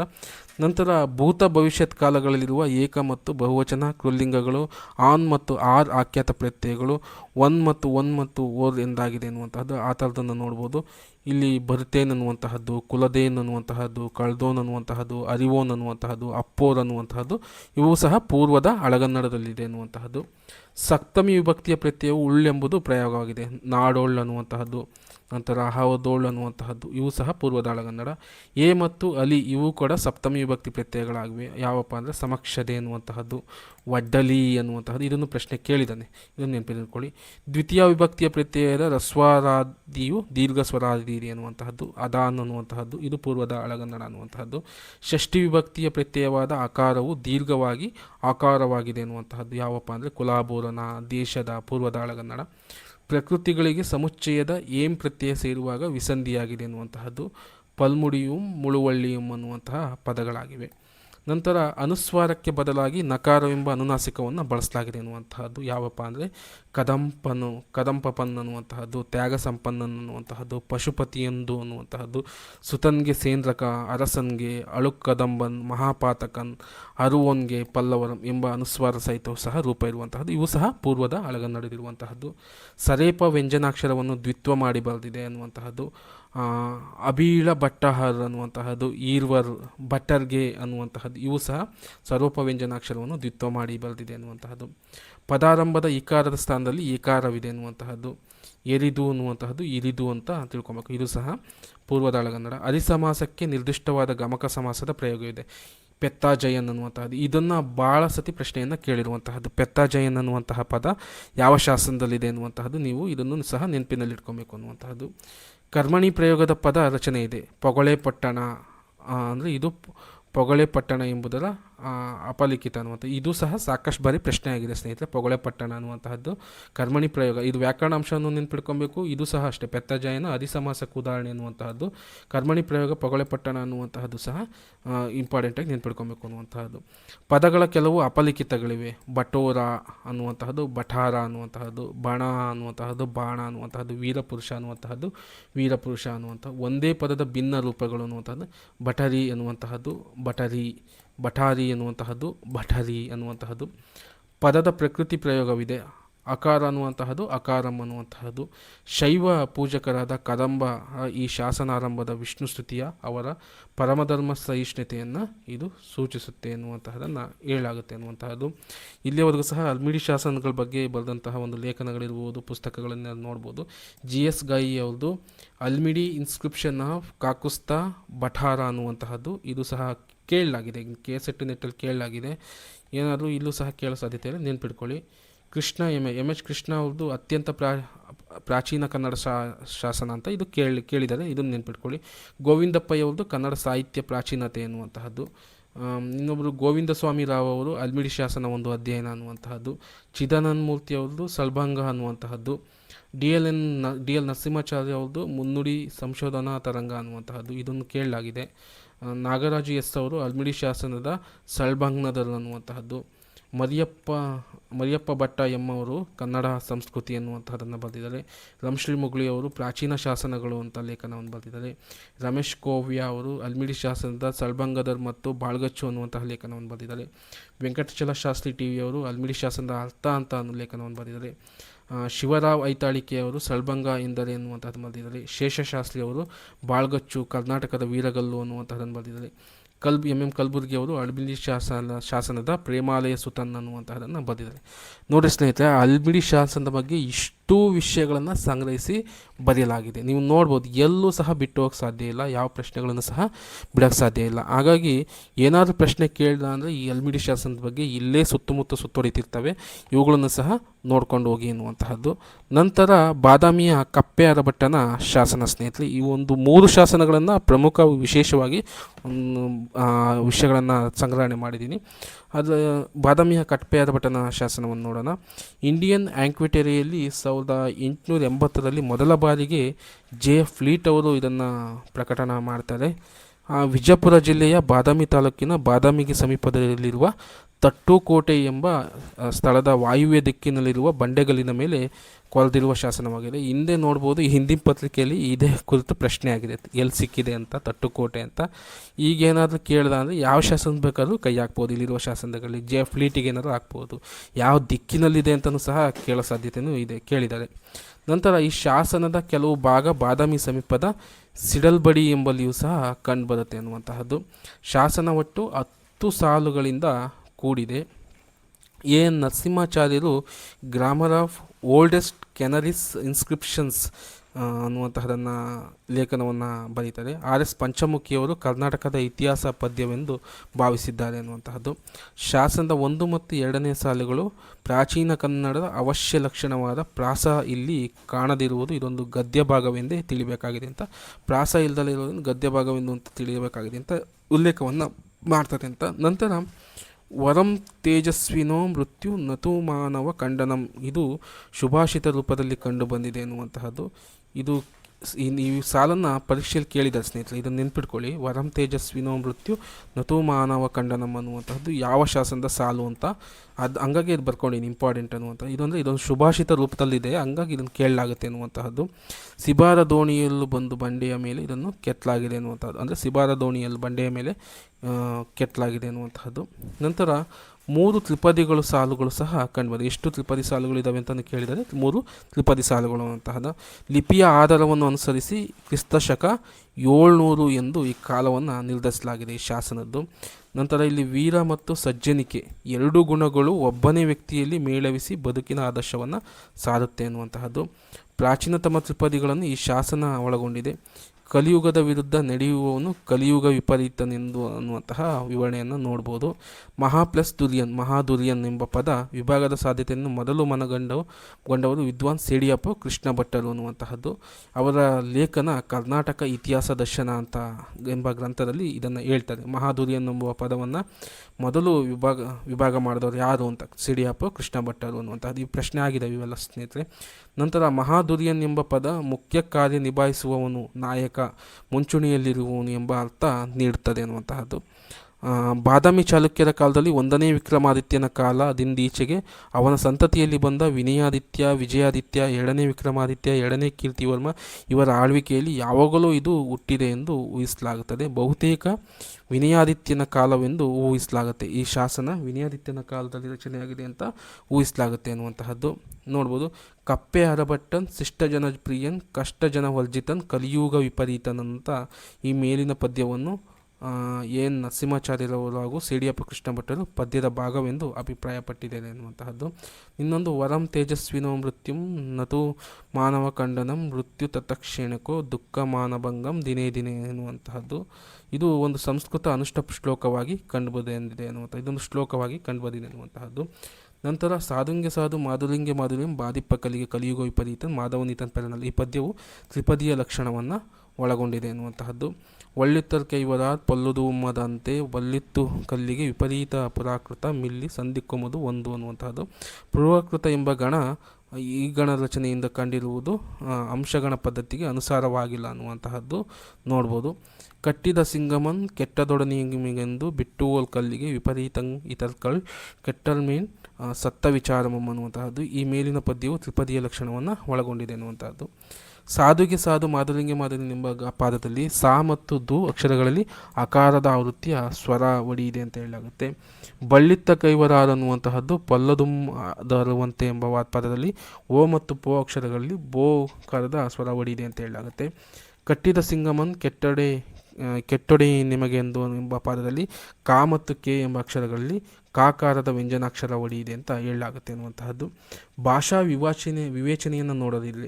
ಕಲಿಯುಗ ವಿಪರೀತನೆಂಬ ವಾಕ್ಯ ಅಲಂಕಾರೋಕ್ತಿಯಾಗಿದೆ ಎನ್ನುವಂತಹದ್ದನ್ನು ನೆನಪಿನಿಟ್ಕೊಳ್ಬೇಕು. ಮೊದಲ ತ್ರಿಪದಿ ಬಾಧಿಪ್ಪ ಎಂಬ ಶಬ್ದ ಬಾಧಿಸು ಎಂಬ ಸಾಧಿತ ಧಾತುವಿನ ಭವಿಷ್ಯತ್ ಕಾಲದ ಕೃದಂತವಾದ ಬಾಧಿಪ ಬಾಧಿಸು ಪ್ಲಸ್ ಬಾಧಿಸುವ ಬಾಧಿಪ ಎಂಬ ಶಬ್ದದ ದ್ವಿತ್ವ ರೂಪ ಅಂತ ಕರೆಯಲಾಗುತ್ತೆ. ಕಲಿಯುಗ ವಿಪರೀತನ್ ಅಂದರೆ ಚತುರ್ಥಿ ತತ್ಪುರುಷವಾಗಿದೆ ಅಂತ ಹೇಳಲಾಗುತ್ತೆ. ಪೆರನಲ್ಲ ಇದು ಪ್ರಥಮ ಪುರುಷದ ಪುಲ್ಲಿಂಗ ಏಕವಚನ ಆಗಿದೆ ಅನ್ನುವಂಥದ್ದು. ಸ್ನೇಹಿತರೆ, ಬಹುತೇಕವಾಗಿ ಪ್ರಶ್ನೆಗಳು ವ್ಯಾಕರಣಾಂಶದಿಂದ ಮತ್ತು ಇತಿಹಾಸದಿಂದ ಬರುತ್ತೆ, ಅವುಗಳನ್ನು ನೆನ್ಪಿಟ್ಕೊಬೇಕು ನೀವು. ನಂತರ ಎರಡನೇ ತ್ರಿಪದಿ ಬಳ್ಳಿತ್ತ, ಇದು ನ್ಯಾಯವಾಗಿ ಬಳ್ಳಿತ್ತನ್ ಎಂದಿರಬೇಕಾಗಿತ್ತು. ಗುಣವಾಚಕ ಪ್ರಕೃತಿ ಇದು ಒಳ್ಳಿತು ನಾಮವಾಚಕಗಳಾಗ್ತವೆ. ತೆಂಕನಾಡ ಇದು ದ್ವಿತೀಯ ವಿಭಕ್ತಿಯ ಬದಲು ಷಷ್ಠಿ ಪ್ರಯೋಗವಾಗಿದೆ ಅನ್ನುವಂತಹದ್ದು. ಕೇಯೋರಾರ್ ಅನ್ನುವಂತಹದ್ದು ಭೂತ ಮತ್ತು ಭವಿಷ್ಯತ್ ಕಾಲಗಳಲ್ಲಿರುವ ಏಕ ಮತ್ತು ಬಹುವಚನ ಕೃಲ್ಲಿಂಗಗಳು. ಆನ್ ಮತ್ತು ಆರ್ ಆಖ್ಯಾತ ಪ್ರತ್ಯಯಗಳು.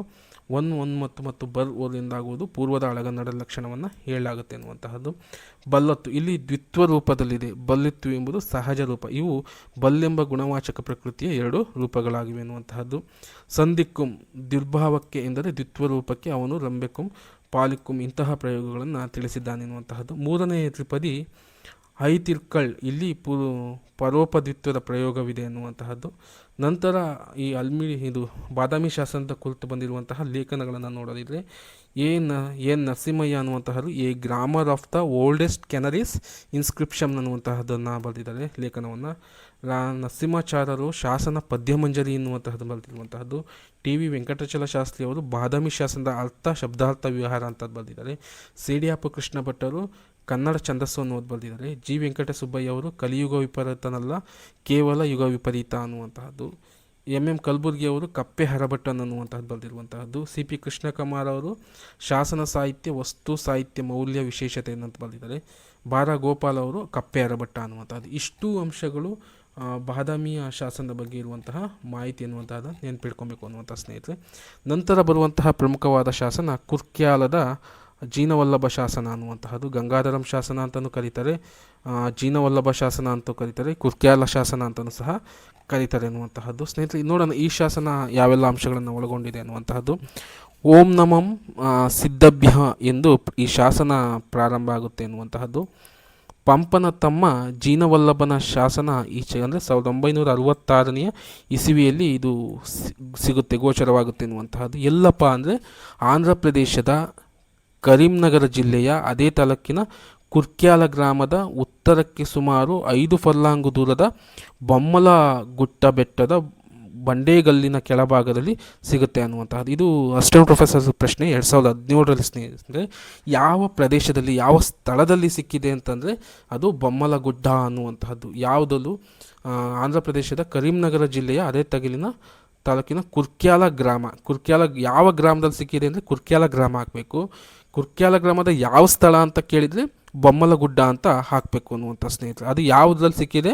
ಬಂಡೆಗಲ್ಲಿನ ಕೆಳಭಾಗದಲ್ಲಿ ಸಿಕ್ಕಿದೆ ಅನ್ನುವಂಥದ್ದು. ಈ ಶಾಸನ ಕಂಡುಹಿಡಿದಂಥವರು ಆಂಧ್ರ ಪ್ರದೇಶದ ಪುರಾತತ್ವ ಇಲಾಖೆ ಅಧಿಕಾರಿಗಳಾದ ಡಾಕ್ಟರ್ ನೆಲುಟೂರಿ ವೆಂಕಟರಮಣಯ್ಯನವರು ಅನ್ನುವಂತಹ ನೆನಪಿನ ಇಟ್ಕೊಬೇಕು. ಈ ಶಾಸನವನ್ನು ಕಂಡುಹಿಡಿದಂಥವರು ಕೇಳಿದ್ದಾರೆ ಸಾಕಷ್ಟು ಬಾರಿ. ಇದು ಪ್ರಶ್ನೆ ಆಗಿದೆ. ನಂತರ 1966 ಡಿಸೆಂಬರ್ ತಿಂಗಳಿನಲ್ಲಿ ಮೈಸೂರಿನಲ್ಲಿ ನಡೆದ ಇತಿಹಾಸ ಸಮ್ಮೇಳನದಲ್ಲಿ ಈ ಲೇಖನವನ್ನು ಅವರು ವೆಂಕಟರಮಣಯ್ಯನವರು ಓದ್ತಾರೆ. 1967ರಲ್ಲಿ ಭಾರತಿ ಎಂಬ ತೆಲುಗು ಪತ್ರಿಕೆಯಲ್ಲಿ ಜೀವವಲ್ಲಭನಿ ಗಂಗಾಧರಂ ಶಾಸನಂ ಎಂಬ ಹೆಸರಿನಲ್ಲಿ ಲೇಖನವನ್ನು ಪ್ರಕಟಿಸ್ತಾರೆ. ಇದು ಸಾಕಷ್ಟು ಬಾರಿ ಪ್ರಶ್ನೆ ಆಗಿದೆ ಸ್ನೇಹಿತರೆ. ಜೀನವಲ್ಲಭನಿ ಗಂಗಾಧರಂ ಶಾಸನಂ ಅಂತ ಮೊದಲ ಲೇಖನವನ್ನು ಕೇಳಿರುವಂತಹದ್ದು. ಭಾರತ ಸರ್ಕಾರದ ಶಾಸನ ಇಲಾಖೆ ವತಿಯಿಂದ ಶಾಸನವಿದ್ದ ಸ್ಥಳಕ್ಕೆ ಹೋಗಿ ಛಾಯಾಚಿತ್ರ ದೊರಕಿಸಿಕೊಂಡು ಬಂದವರು GS ಗಾಯಿ ಅವರು ಅಂತ ಹೇಳಲಾಗುತ್ತೆ. ನಂತರ ಈ ಪ್ರಚಲಿತವಿರುವ ಶಾಸನ ಪಾಠ GS ಗಾಯಿ ಅವರು ಸಿದ್ಧಪಡಿಸಿರುವಂತಹದ್ದು. ಈಗ ಓದ್ತಿರುವಂತಹದ್ದೆಲ್ಲ ಯಾರು ಸಿದ್ಧಪಡಿಸಿರುವಂತಂದರೆ GS ಗಾಯಿ ಅವರು ಸಿದ್ಧಪಡಿಸಿರುವಂತಹದ್ದು ಅಂತ. ನಂತರ GS ಗಾಯಿ ಅವರ ಪ್ರಕಾರ ಈ ಶಾಸನಕ್ಕೆ ಕುರ್ಕ್ಯಾಲ ಶಾಸನವೆಂದು ಕರೆಯುವುದು ಸೂಕ್ತ ಅಂತ ಹೇಳಲಾಗುತ್ತೆ ಅಂತ ಅನ್ನುವಂತಹದ್ದು. GS ಗಾಯಿಯವರು ಕುರ್ಕ್ಯಾಲ ಶಾಸನ ಎಂದು ಕರಿಬೇಕು ಅಂತ ಹೇಳ್ತಾರೆ.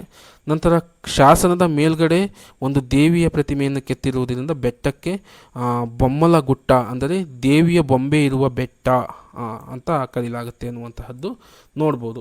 ಶಾಸನವು ಬಾಂಡೆಗಲ್ಲಿನಲ್ಲಿ 15 ಅಡಿ ಉದ್ದ ಹಾಗೂ 2.5 ಅಡಿ ಅಗಲದಷ್ಟು ಸ್ಥಳವನ್ನು ಆಕ್ರಮಿಸಿದೆ.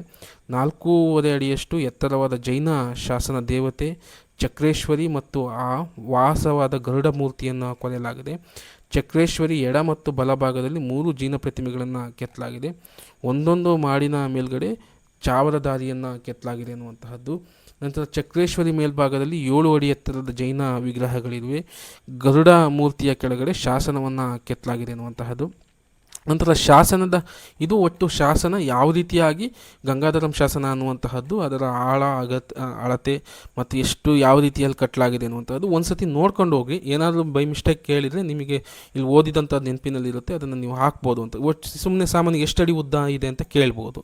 ನೀವು 15 ಅಡಿ ಉದ್ದ ಅಂತ ಸಾಮಾನ್ಯವಾಗಿ ಓದಿರ್ತೀರ, ಗೆಸ್ ಮಾಡಿ ಹಾಕೋದಿಂತ ಇಲ್ಲಿ ನೋಡ್ಕೊಂಡು ಓದಿ ಹಾಕೋವಂಥದ್ದು ಭಾಳ ಮುಖ್ಯ ಆಗುತ್ತೆ ಅನ್ನುವಂತಹದ್ದು. ಶಾಸನದ ಲಿಪಿ ವಿವರಣೆಯನ್ನು ನೋಡೋಣ. ಶಾಸನದಲ್ಲಿ ಒಟ್ಟು 11 ಪಂಕ್ತಿಗಳಿದೆ, ಇದನ್ನು ಕೇಳಲಾಗಿದೆ. ಶಾಸನ ಕನ್ನಡ ಲಿಪಿಯಲ್ಲಿ ಬರೆಯಲಾಗಿದ್ದು ಅಕ್ಷರಗಳು 2ನೇ ಅರಿಕೇಸರಿಯ ವೇಮುಲವಾಡ ಶಾಸನ ಅಕ್ಷರಗಳನ್ನು 3ನೇ ಅರಿಕೇಸರಿಯ ಪರಮಣಿ ತಾಮ್ರ ಶಾಸನದ ಹೋಲಿಕೆಯನ್ನು ಹೋಲಾಗುತ್ತೆ ಎನ್ನುವಂತಹದ್ದು. ಪದಾದಿಯ ಸ್ವರಗಳಲ್ಲಿ ಅಕಾರ, ಇಕಾರ, ಎಕಾರ ಮತ್ತು ಬಕಾರ ಬಳಸಲಾಗಿದೆ ಎನ್ನುವಂತಹದ್ದು. GS ಗಾಯಿಯವರು ಪಂಪನ ತಮ್ಮ ಜೀನವಲ್ಲಭನ ಶಿಲಾಶಾಸನ ಲೇಖನವನ್ನು ಬರೆದಿದ್ದಾರೆ ಎನ್ನುವಂತಹದ್ದು. ಶಾಸನ ಶಬ್ದಾರ್ಥ ಹೆಚ್ಚಿನ ವಿವರಣೆಗಳನ್ನು ನೋಡೋದಾದರೆ ಓಂ ನಮೋ ಸಿದ್ಧಭ್ಯ ಅನ್ನುವಂಥದ್ದು ಇದನ್ನು ಕೇಳಲಾಗಿದೆ ಸ್ನೇಹಿತರೆ, ಇದನ್ನು ನೆನ್ಪಿಟ್ಕೊಳ್ಳಿ ಎಂಬುದು ಜೈನ ಶಾಸನವೆಂದು ತಿಳಿಸಲಾಗುತ್ತದೆ ಅಂತ. ಈ ರೀತಿಯೆಲ್ಲ ರಚನೆ ಆದಂಥವೆಲ್ಲ ಶಾಸನಗಳು ಜೈನ ಶಾಸನ ಅಂತ ಕಂಡುಬರುತ್ತೆ, ಓಂ ನಮೋ ಸಿದ್ಧಭ್ಯ ಅನ್ನುವಂತಹದ್ದು. ನಂತರ ಸಮಸ್ತ ಸಕಲಾ ಪ್ರವೀಣಂ, ಇಲ್ಲಿ ಕಳಾಕಳಾಪ ಅಂತ ಎಂದಿರಬೇಕಿತ್ತು, ಈ 2 ಸಲ ಬರೆಯಬೇಕಾಗಿತ್ತು. ಸದೃಶಾಕ್ಷರ ಲೋಪ ಲೇಖ ಕಾರಣ ಕಕಾರ ಬಿಟ್ಟು ಹೋಗಿದೆ ಅಂತ ಹೇಳಲಾಗುತ್ತೆ. ಭವ್ಯ ರತ್ನಾಕರಂ ಅಂದರೆ ಭವ್ಯ ಜೀವನದಲ್ಲಿ ಸಮುದ್ರದಂತಿರುವನು ಎಂದರೆ ಶ್ರೇಷ್ಠವಾದನು, ಉದಾತ್ತವಾದವನು ಅಂತ ಅರ್ಥ ಕೊಡುತ್ತೆ. ಗುಣಪಕ್ಷಪಾತಿ ಅಂದರೆ ಅವಯವಷ್ಟರಗಳೆಂಬ ನಿಶಂಕೆ, ನಿಷ್ಕಾಂಕ್ಷೆ, ನಿರ್ವಿಚಿಕಿತ್ಸೆ, ಅಮೂಢ ದೃಷ್ಟಿತ್ವ, ಉಪಗುಹನ, ಸ್ಥಿತೀಕರಣ, ವಾತ್ಸಲ್ಯ ಪ್ರಭಾವ. ನಿನ್ನೆ ಇವನು ನೋಡಿದರೆ ಸಮ್ಯಕ್ ದರ್ಶನದಲ್ಲಿ ಬರುವಂತಹ 6 ಅಂಶಗಳು.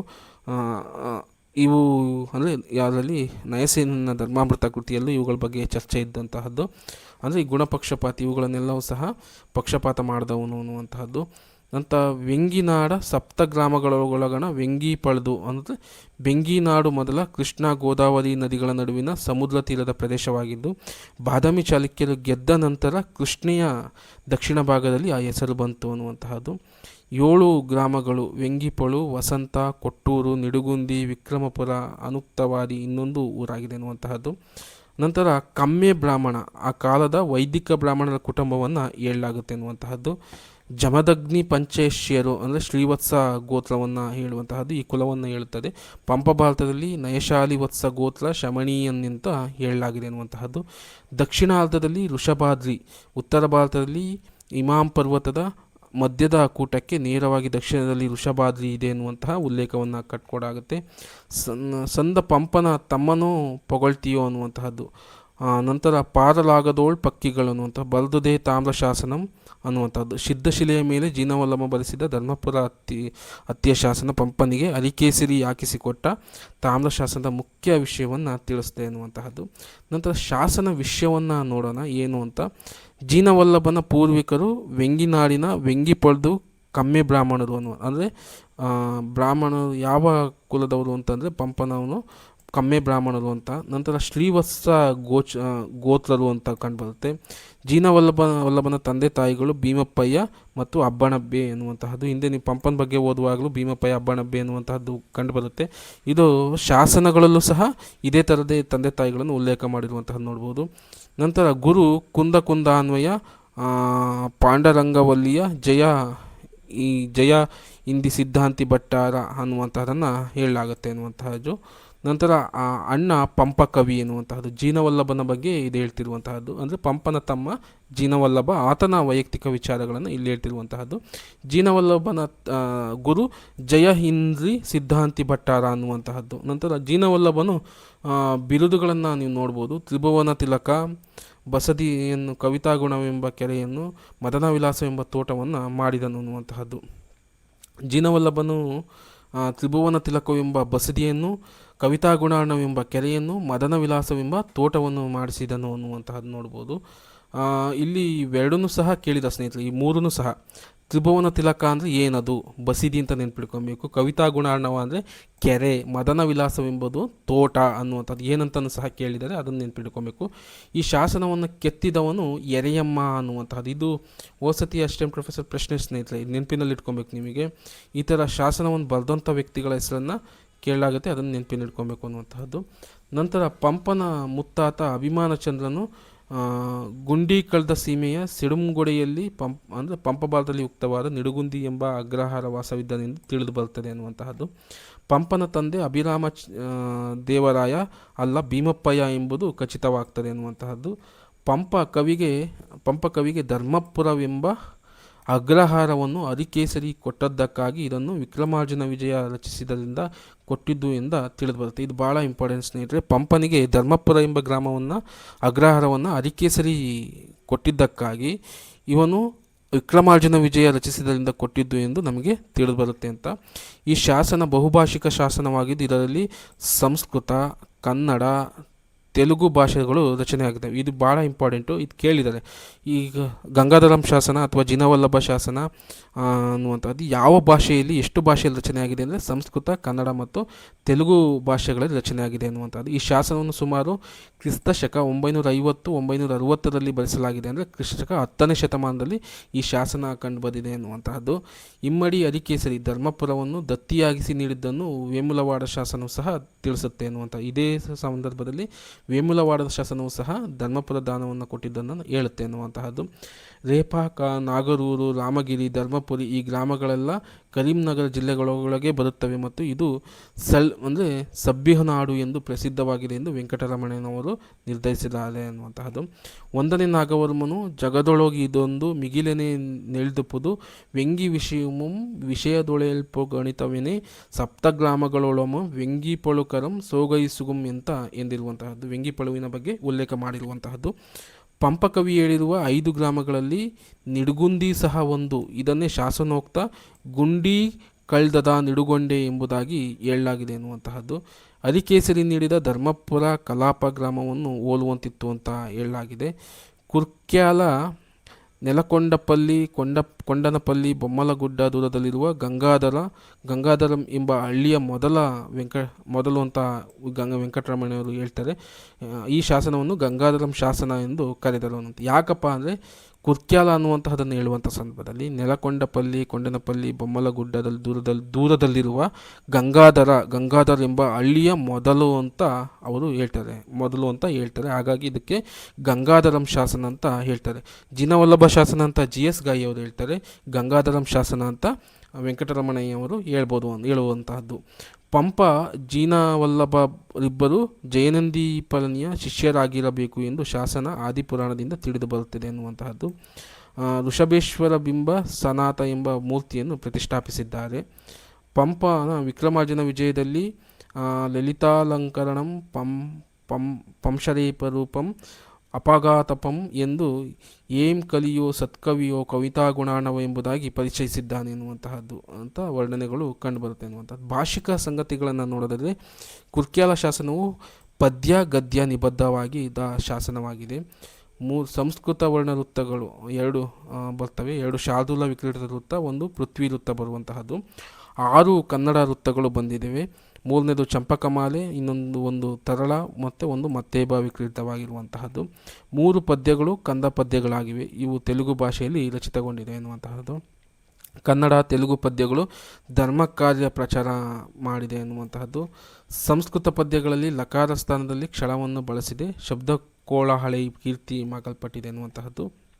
ಸರೇಪ ದ್ವಿತ್ವದ ಶಬ್ದಗಳಲ್ಲಿ ಬಿಡಿ ಪದದ ಹಾಗೂ ಉತ್ತರ ಪದದ ಆದ್ಯ ವ್ಯಂಜನಗಳನ್ನು ದ್ವಿತ್ವಗೊಳಿಸಿದೆ ಎನ್ನುವಂತಹದ್ದು.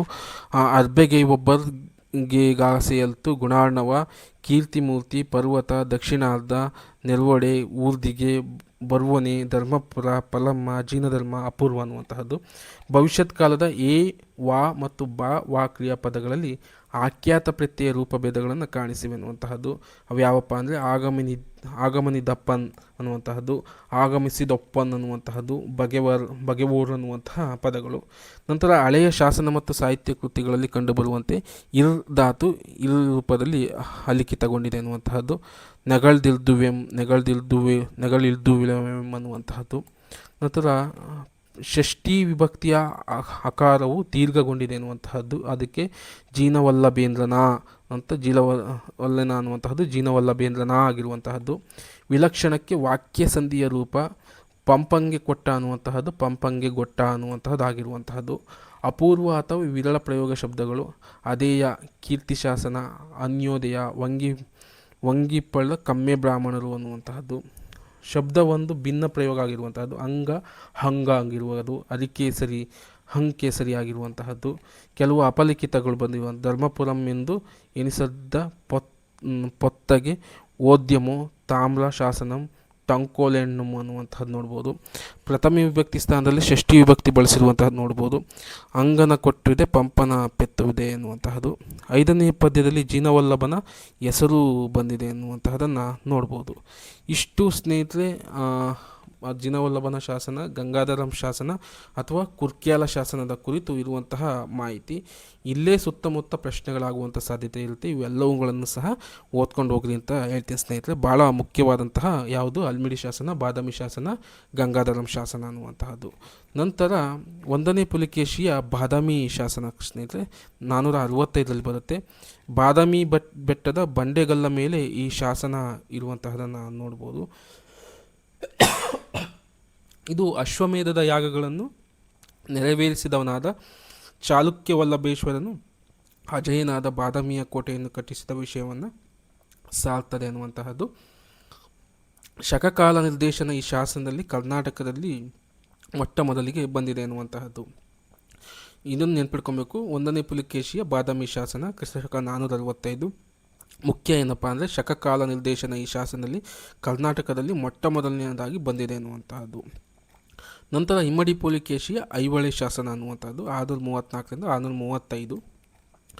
ಜೀನಸ್ತುತಿಯಿಂದ ಪ್ರಾರಂಭವಾಗುವ ಈ ಶಾಸನವು ವೀರ ನರಪತಿಗಳ ಉಗಮ ಸ್ಥಾನವಾದ ಚಾಲುಕ್ಯ ಕುಲವನ್ನು ಪ್ರಶಂಸಿಸುತ್ತಿದೆ ಅನ್ನುವಂತಹದನ್ನು ನೆನಪಿಸುತ್ತದೆ. ಈ ವಂಶದ ಮೂಲ ಪುರುಷ ಸತ್ಯಾಶ್ರಯ, ಜಯಸಿಂಹ, ರಣರಾಗ, ಪುಲಿಕೇಶಿ ಈತನು ಉತಾಪಿಲಭ್ಯ ಮಾಡಿದನು ಅನ್ನುವಂತಹದ್ದು. ವಿಜಾಪುರ ಜಿಲ್ಲೆಯ ಹುನಗುಂದ ತಾಲೂಕಿನ ಐಹೊಳೆ ಗ್ರಾಮದ ಮೇಗುತಿ ಎಂಬ ದೇವಾಲಯದ ಪೂರ್ವ ದಿಕ್ಕಿನ ಗೋಡೆಯಲ್ಲಿ ಈ ಶಾಸನವಿದೆ ಅನ್ನುವಂಥ. ವಿಜಾಪುರ ಜಿಲ್ಲೆ ಹುನಗುಂದ ತಾಲೂಕಿನ ಐಹೊಳೆ ಗ್ರಾಮದ ಮೇಗುತಿ ಎಂಬ ದೇವಾಲಯದ ಪೂರ್ವ ದಿಕ್ಕಿನಲ್ಲಿ ಸಿಕ್ಕಿದೆ ಅನ್ನುವಂತಹದ್ದು. ಭಾಷೆ ಸಂಸ್ಕೃತ ಹಳೆಗನ್ನಡ ಲಿಪಿಯಲ್ಲಿದೆ ಅನ್ನುವಂತಹದ್ದು. ಉತ್ತರ ಪ್ರದೇಶನಾದ ಶ್ರೀಹರ್ಷನನ್ನು ಸೋಲಿಸಿದ ಸಂಗತಿಯನ್ನು ಈ ಶಾಸನ ಹೇಳುತ್ತೆ ಅನ್ನುವಂಥದ್ದು. ಭಾಳ ಮುಖ್ಯವಾಗಿರುವಂತಹದ್ದು ಐಹೊಳೆ ಶಾಸನ. ಈ ಶಾಸನದ ಕವಿ ರವಿಕೀರ್ತಿ ತನ್ನನ್ನು ಕಾಳಿದಾಸ ಭಾರವೀಯರಿಗೆ ಸಮಾನವೆಂದು ಕರೆದುಕೊಂಡಿದ್ದಾನೆ ಎನ್ನುವಂತಹದ್ದು. ಮಹಾಭಾರತದ ಯುದ್ಧದಿಂದ ಕಲಿಯುಗ ಪ್ರಾರಂಭವಾದವರೆಗೆ ತಿಳಿಸುತ್ತದೆ ಎನ್ನುವಂತಹದ್ದು. ಇದೊಂದು ಭಾಳ ಪ್ರಮುಖವಾದ ಐಹೊಳೆ ಶಾಸನ ಸ್ನೇಹಿತರೆ. ಇಷ್ಟು ನೆನ್ಪಿಟ್ಕೊಳ್ಳಿ ಪ್ರಮುಖವಾಗಿ. ನಂತರ ಕಳಸದ ಶಾಸನ. ಕಿಡಿಯೂರಿನ ಅಗ್ರಹಾರವನ್ನು ಅಲ್ಲಿನ ಜನರು ರೀತಿ ನೀತಿಗಳನ್ನು ಅಗ್ರಹಾರದಲ್ಲಿ ಕಲಿಸಲಾಗುತ್ತಿದ್ದ ವಿದ್ಯೆಯನ್ನು ಈ ಶಾಸನದಲ್ಲಿ ಹೇಳಲಾಗಿದೆ ಅನ್ನುವಂತಹದ್ದು. ಇದರಲ್ಲಿ ಮುಖ್ಯ ಆದಪ್ಪ ಅಂದರೆ ಜನರಿಗೆ ವಿದ್ಯೆಯನ್ನು ಕಲಿಸಲಾಗ್ತಿದ್ದಂಥ ಶಾಸನ ಯಾವುದು ಅಂದರೆ ಕಳಶ ಶಾಸನ ಅನ್ನುವಂತಹದ್ದು. ಕ್ರಿಸ್ತಶಕ 930 ಈ ಕಳಶ ಶಾಸನ ಖ್ಯಾತ ಕರ್ನಾಟಕಗಳಿದೆ ಎಂದು ಕರೆಸಿಕೊಳ್ಳುವ ಅನೇಕ ವೃತ್ತಗಳು, ಮತ್ತೇವ ವಿಕ್ರೀಡಿತ, ಮಹಾಸಗ್ದರೆ, ಚಂಪಕಮಾಲೆ ಕಂದಗಳು ಇದರಲ್ಲಿ ಇವೆ ಅನ್ನುವಂತಹದ್ದು. ಚಂಪು ಕಾವ್ಯದ ಲಕ್ಷಣಗಳನ್ನು ಈ ಶಾಸನದಲ್ಲಿಯೇ ಗುರುತಿಸಬಹುದು ಅನ್ನುವಂತಹದ್ದು. ಇದರಲ್ಲಿ ಭಾಳ ಇಂಪಾರ್ಟೆಂಟ್ ಏನಪ್ಪ ಅಂದರೆ ವಿದ್ಯೆಯನ್ನು ಕಲಿಸುವಂತಹದ್ದು ಯಾವ ಶಾಸನದಿದೆ ಅಂದರೆ ಕಳಶದ ಶಾಸನ ಅಂತ ನೆನ್ಪಿಟ್ಕೊಬೇಕು ಅನ್ನುವಂತಹದ್ದು. ನಂತರ ಬರುವಂತಹದ್ದು ಅತಕೂರು ಶಾಸನ ಸ್ನೇಹಿತರೆ. ಇದು ಭಾಳ ಮುಖ್ಯವಾದಂತಹದ್ದು. ಈ ಶಾಸನದಲ್ಲಿ ರಾಷ್ಟ್ರಕೂಟರ 3ನೇ ಕೃಷ್ಣ ಮತ್ತು ಅವನ ಸೇವಕ ಚೋಳರಾಜಿತ್ಯನ ಮೇಲೆ ಯುದ್ಧ ಮಾಡಿದ ಮತ್ತು ರಾಜಾದಿತ್ಯನನ್ನು ಕೊಂದ ವಿಷಯ ಇದೆ ಎನ್ನುವಂತಹದನ್ನು ಹೇಳಲಾಗುತ್ತೆ. ರಾಜಾದಿತ್ಯನನ್ನು ಕೊಂದವನು ಭೂತುಗ ಎಂಬುದನ್ನು ಈ ಶಾಸನ ಸಂದಿಗ್ಧ ವಾದ ಮಾತುಗಳಲ್ಲಿ ಬೂತುಗನ ಪಾತ್ರ ಭಾಳ ಮುಖ್ಯ ಸ್ನೇಹಿತರೆ ಇದರಲ್ಲಿ ಬರುವಂತಹದ್ದು. ರಾಜಾದಿತ್ಯನು ಕೊಂದವನು ಬೂತುಗ ಎಂಬುವನು ಈ ಶಾಸನದ ಅಸಂದಿಗ್ಧವಾದ ಮಾತುಗಳಲ್ಲಿ ಹೇಳಲಾಗ್ತಿದೆ. ವೀರ ಮಾನಲರನಿಗೆ ವೀರ ಪ್ರಾಣಿ ಸಾಕು ನಾಯಿಯ ಮೇಲಿದ್ದ ಪ್ರೀತಿಯನ್ನು ಪ್ರಾಸಂಗಿಕವಾಗಿ ಹೇಳಲಾಗುತ್ತೆ ಎನ್ನುವಂತಹದ್ದು. ಅಂದರೆ ನಾಯಿಯ ಪ್ರೀತಿಯನ್ನು ಈ ಶಾಸನದಲ್ಲಿ ಬಹುಮುಖ್ಯವಾಗಿ ಹೇಳಲಾಗುತ್ತೆ ಎನ್ನುವಂತಹದ್ದು. ಒಬ್ಬ ವೀರ ಸಾಕು ಪ್ರಾಣಿಯ ಮೇಲಿದ್ದಂಥ ಪ್ರೀತಿಯನ್ನು ಈ ಶಾಸನದಲ್ಲಿ ಉಲ್ಲೇಖ ಮಾಡಿದೆ ಎನ್ನುವಂತಹದ್ದು. ಮಾನಾಲದ ಕಾಳಿ ಎಂಬ ನಾಯಿಯನ್ನು ಬೇಟೆಯಾಡುತ್ತಾನೆ ಎನ್ನುವಂತಹದ್ದು. ಇದರಲ್ಲಿ ಕಾಳಿ ಎಂಬ ನಾಯಿ ಸಹ ಬರುತ್ತೆ ಅನ್ನುವಂತಹದ್ದು. ಈ ನಾಯಿ ಹಂದಿಯೊಡನೆ ಹೋರಾಡಿ ಮರಣವನ್ನು ಅಪ್ಪುತ್ತದೆ. ಈ ಶಾಸನ ಮಂಡ್ಯ ಜಿಲ್ಲೆಯ ಮಂಡ್ಯ ತಾಲೂಕಿನ ಚಲ್ಲೇಶ್ವರ ದೇವಾಲಯದ ಮುಂದೆ ಇದ್ದ ಶಾಸನವಾಗಿದೆ ಎನ್ನುವಂತಹದ್ದು. ಭಾಳ ವಿಶೇಷವಾದಂತಹ ಶಾಸನ. ಒಂದು ನಾಯಿ, ಕಾಳಿ ಎಂಬ ನಾಯಿ ಹಂದಿಯೊಡನೆ ಹೋರಾಡಿ ಯುದ್ಧ ಮಾಡಿ ಸತ್ತಿರುವಂತಹದನ್ನು ಉಲ್ಲೇಖ ಮಾಡೋದಕ್ಕೋಸ್ಕರ ಈ ಅತಕೂರು ಶಾಸನವನ್ನು ಬರೆಸಲಾಗುತ್ತೆ ಎನ್ನುವಂತಹದನ್ನು ನೆನಪಿನಲ್ಲಿಟ್ಕೊಬೇಕು. ಇದು ಪ್ರಸಿದ್ಧವಾದಂತಹ ಶಾಸನ ಸ್ನೇಹಿತರೆ. ಇಷ್ಟು ಶಾಸನಗಳ ಕುರಿತು ಬರುವಂತಹ ಒಟ್ಟು ವಿಷಯಗಳು ಸ್ನೇಹಿತರೆ. ಈಗ ಸ್ಪರ್ಧಾತ್ಮಕ ಪರೀಕ್ಷೆಗೆ ಇಷ್ಟು ಶಾಸನಗಳನ್ನು ನೀವು ಅಧ್ಯಯನ ಮಾಡಿ. ಇನ್ನೂ 2 ಶಾಸನಗಳು ಆಗಲೇ ಹೇಳ್ತಿದ್ದಂಗೆ ದೇಕಬ್ಬಿಯ ಶಾಸನ ಬಹಳ ಮುಖ್ಯವಾಗುತ್ತೆ. ನಂತರ ಬರುವಂತಹದ್ದು ಬೊಮ್ಮಟ ಸ್ತುತಿ ಶಾಸನ ಅಂತ. ಇವೆರಡು ಶಾಸನಗಳನ್ನು ಇನ್ನೂ ಹೆಚ್ಚಿಗೆಯಾಗಿ ವಿಷಯಗಳನ್ನು ಓದ್ಕೊಳ್ಳಿ ಸ್ನೇಹಿತರೆ. ಇಷ್ಟು ಶಾಸನಗಳನ್ನು ನೀವು ಅಧ್ಯಯನ ಮಾಡಿದ್ದೆ ಆದರೆ ಪರೀಕ್ಷೆಯಲ್ಲಿ ಬರುವಂತಹ ಕನ್ನಡ ಸಾಹಿತ್ಯದಲ್ಲಿ ಬರುವಂತಹ ಕನ್ನಡ ಸಾಹಿತ್ಯ ಚರಿತ್ರೆಯಲ್ಲಿ ಬರುವಂತಹ ಅದರಲ್ಲೂ ಹಳೆಗನ್ನಡ ವಿಷಯ ವ್ಯಾಪ್ತಿಯಲ್ಲಿ ಈ ವಿಷಯಗಳೆಲ್ಲವೂ ಸಹ ಇನ್ನೂ ಶಾಸನದಲ್ಲಿ ಪ್ರಮುಖವಾಗಿ ಸರಳವಾಗಿ ಉತ್ತರವನ್ನು ಹಾಕೋದಕ್ಕೆ ನಿಮಗೆ ಅನುಕೂಲ ಆಗುತ್ತೆ ಎನ್ನುವಂತಹದ್ದು. ಹಾಗಾಗಿ ಶಾಸನವನ್ನು ಈ ಮಾದರಿಯಲ್ಲಿ ಏನಾದರೂ ಅಧ್ಯಯನ ಮಾಡಿದರೆ ಇದು ನಿಮಗೆ ಪ್ರೌಢಶಾಲಾ ಶಿಕ್ಷಕ ಹುದ್ದೆಗೂ ಅನುಕೂಲ ಆಗುತ್ತೆ, PU ಕಾಲೇಜು ಉಪನ್ಯಾಸಕರಿಗೂ ಅನುಕೂಲ ಆಗುತ್ತೆ, ಮತ್ತು ಪ್ರಥಮ ದರ್ಜೆ ಕಾಲೇಜುಗಳು ಕಾಲ್ ಮಾಡುವಂತಹ ಸಹಾಯಕ ಪ್ರಾಧ್ಯಾಪಕ ಹುದ್ದೆಗಳು ಸಹ ಅನುಕೂಲ ಆಗುತ್ತೆ. ಮತ್ತು NET KSET ಪರೀಕ್ಷೆಗಳಿಗೂ ಸಹ ಈ ಶಾಸನಗಳ ಕುರಿತ ಮಾಹಿತಿಯನ್ನು ಓದ್ಕೊಂಡು ಹೋದರೆ ಅನುಕೂಲ ಆಗುತ್ತೆ ಅನ್ನುವಂಥ ಸ್ನೇಹಿತರೆ. ಈಗ ಚರ್ಚೆ ಮಾಡಿರುವಂತಹ ವಿಷಯಗಳು ನಿಮಗೆ ಯಾವುದಾದರೂ ಸಂಶಯಗಳಿದ್ದರೆ ಏನಾದರೂ ಇದ್ದರೆ ಚರ್ಚೆ ಮಾಡಿ ಅಂತ ಹೇಳ್ತಾ, ಮತ್ತು ತರಗತಿ ಹೇಗಿದೆ ಅನ್ನುವಂತಹದನ್ನು ಸಹ ಕಾಮೆಂಟ್ ಮುಖಾಂತರ ತಿಳಿಸ್ಕೊಡಿ ಅಂತ ಹೇಳ್ಕೊಡ್ತಾ ಸ್ನೇಹಿತರೆ. ಇದೇ ಥರ ಹೆಚ್ಚು ವಿಡಿಯೋಗಳನ್ನು ಮಾಡೋದಕ್ಕೋಸ್ಕರ ನಿಮ್ಮ ಪ್ರೋತ್ಸಾಹ ಇರಲಿ ಅಂತ ಸಬ್ಸ್ಕ್ರೈಬ್ ಮತ್ತು ಲೈಕ್ಸ್ ಮತ್ತು ಕಾಮೆಂಟ್ಸ್ ಮುಖಾಂತರ ಚಾನಲನ್ನು ಇನ್ನೂ ಸಹ ಪ್ರೋತ್ಸಾಹಿಸಿ ಅಂತ ಕೇಳ್ಕೊತಾ ಇಲ್ಲಿಗೆ ಈ ಶಾಸನದ ತರಗತಿಯನ್ನು ನಿಲ್ಲಿಸ್ತಾ ಇದ್ದೀನಿ ಸ್ನೇಹಿತರೆ. ಎಲ್ಲರಿಗೂ ಧನ್ಯವಾದಗಳು.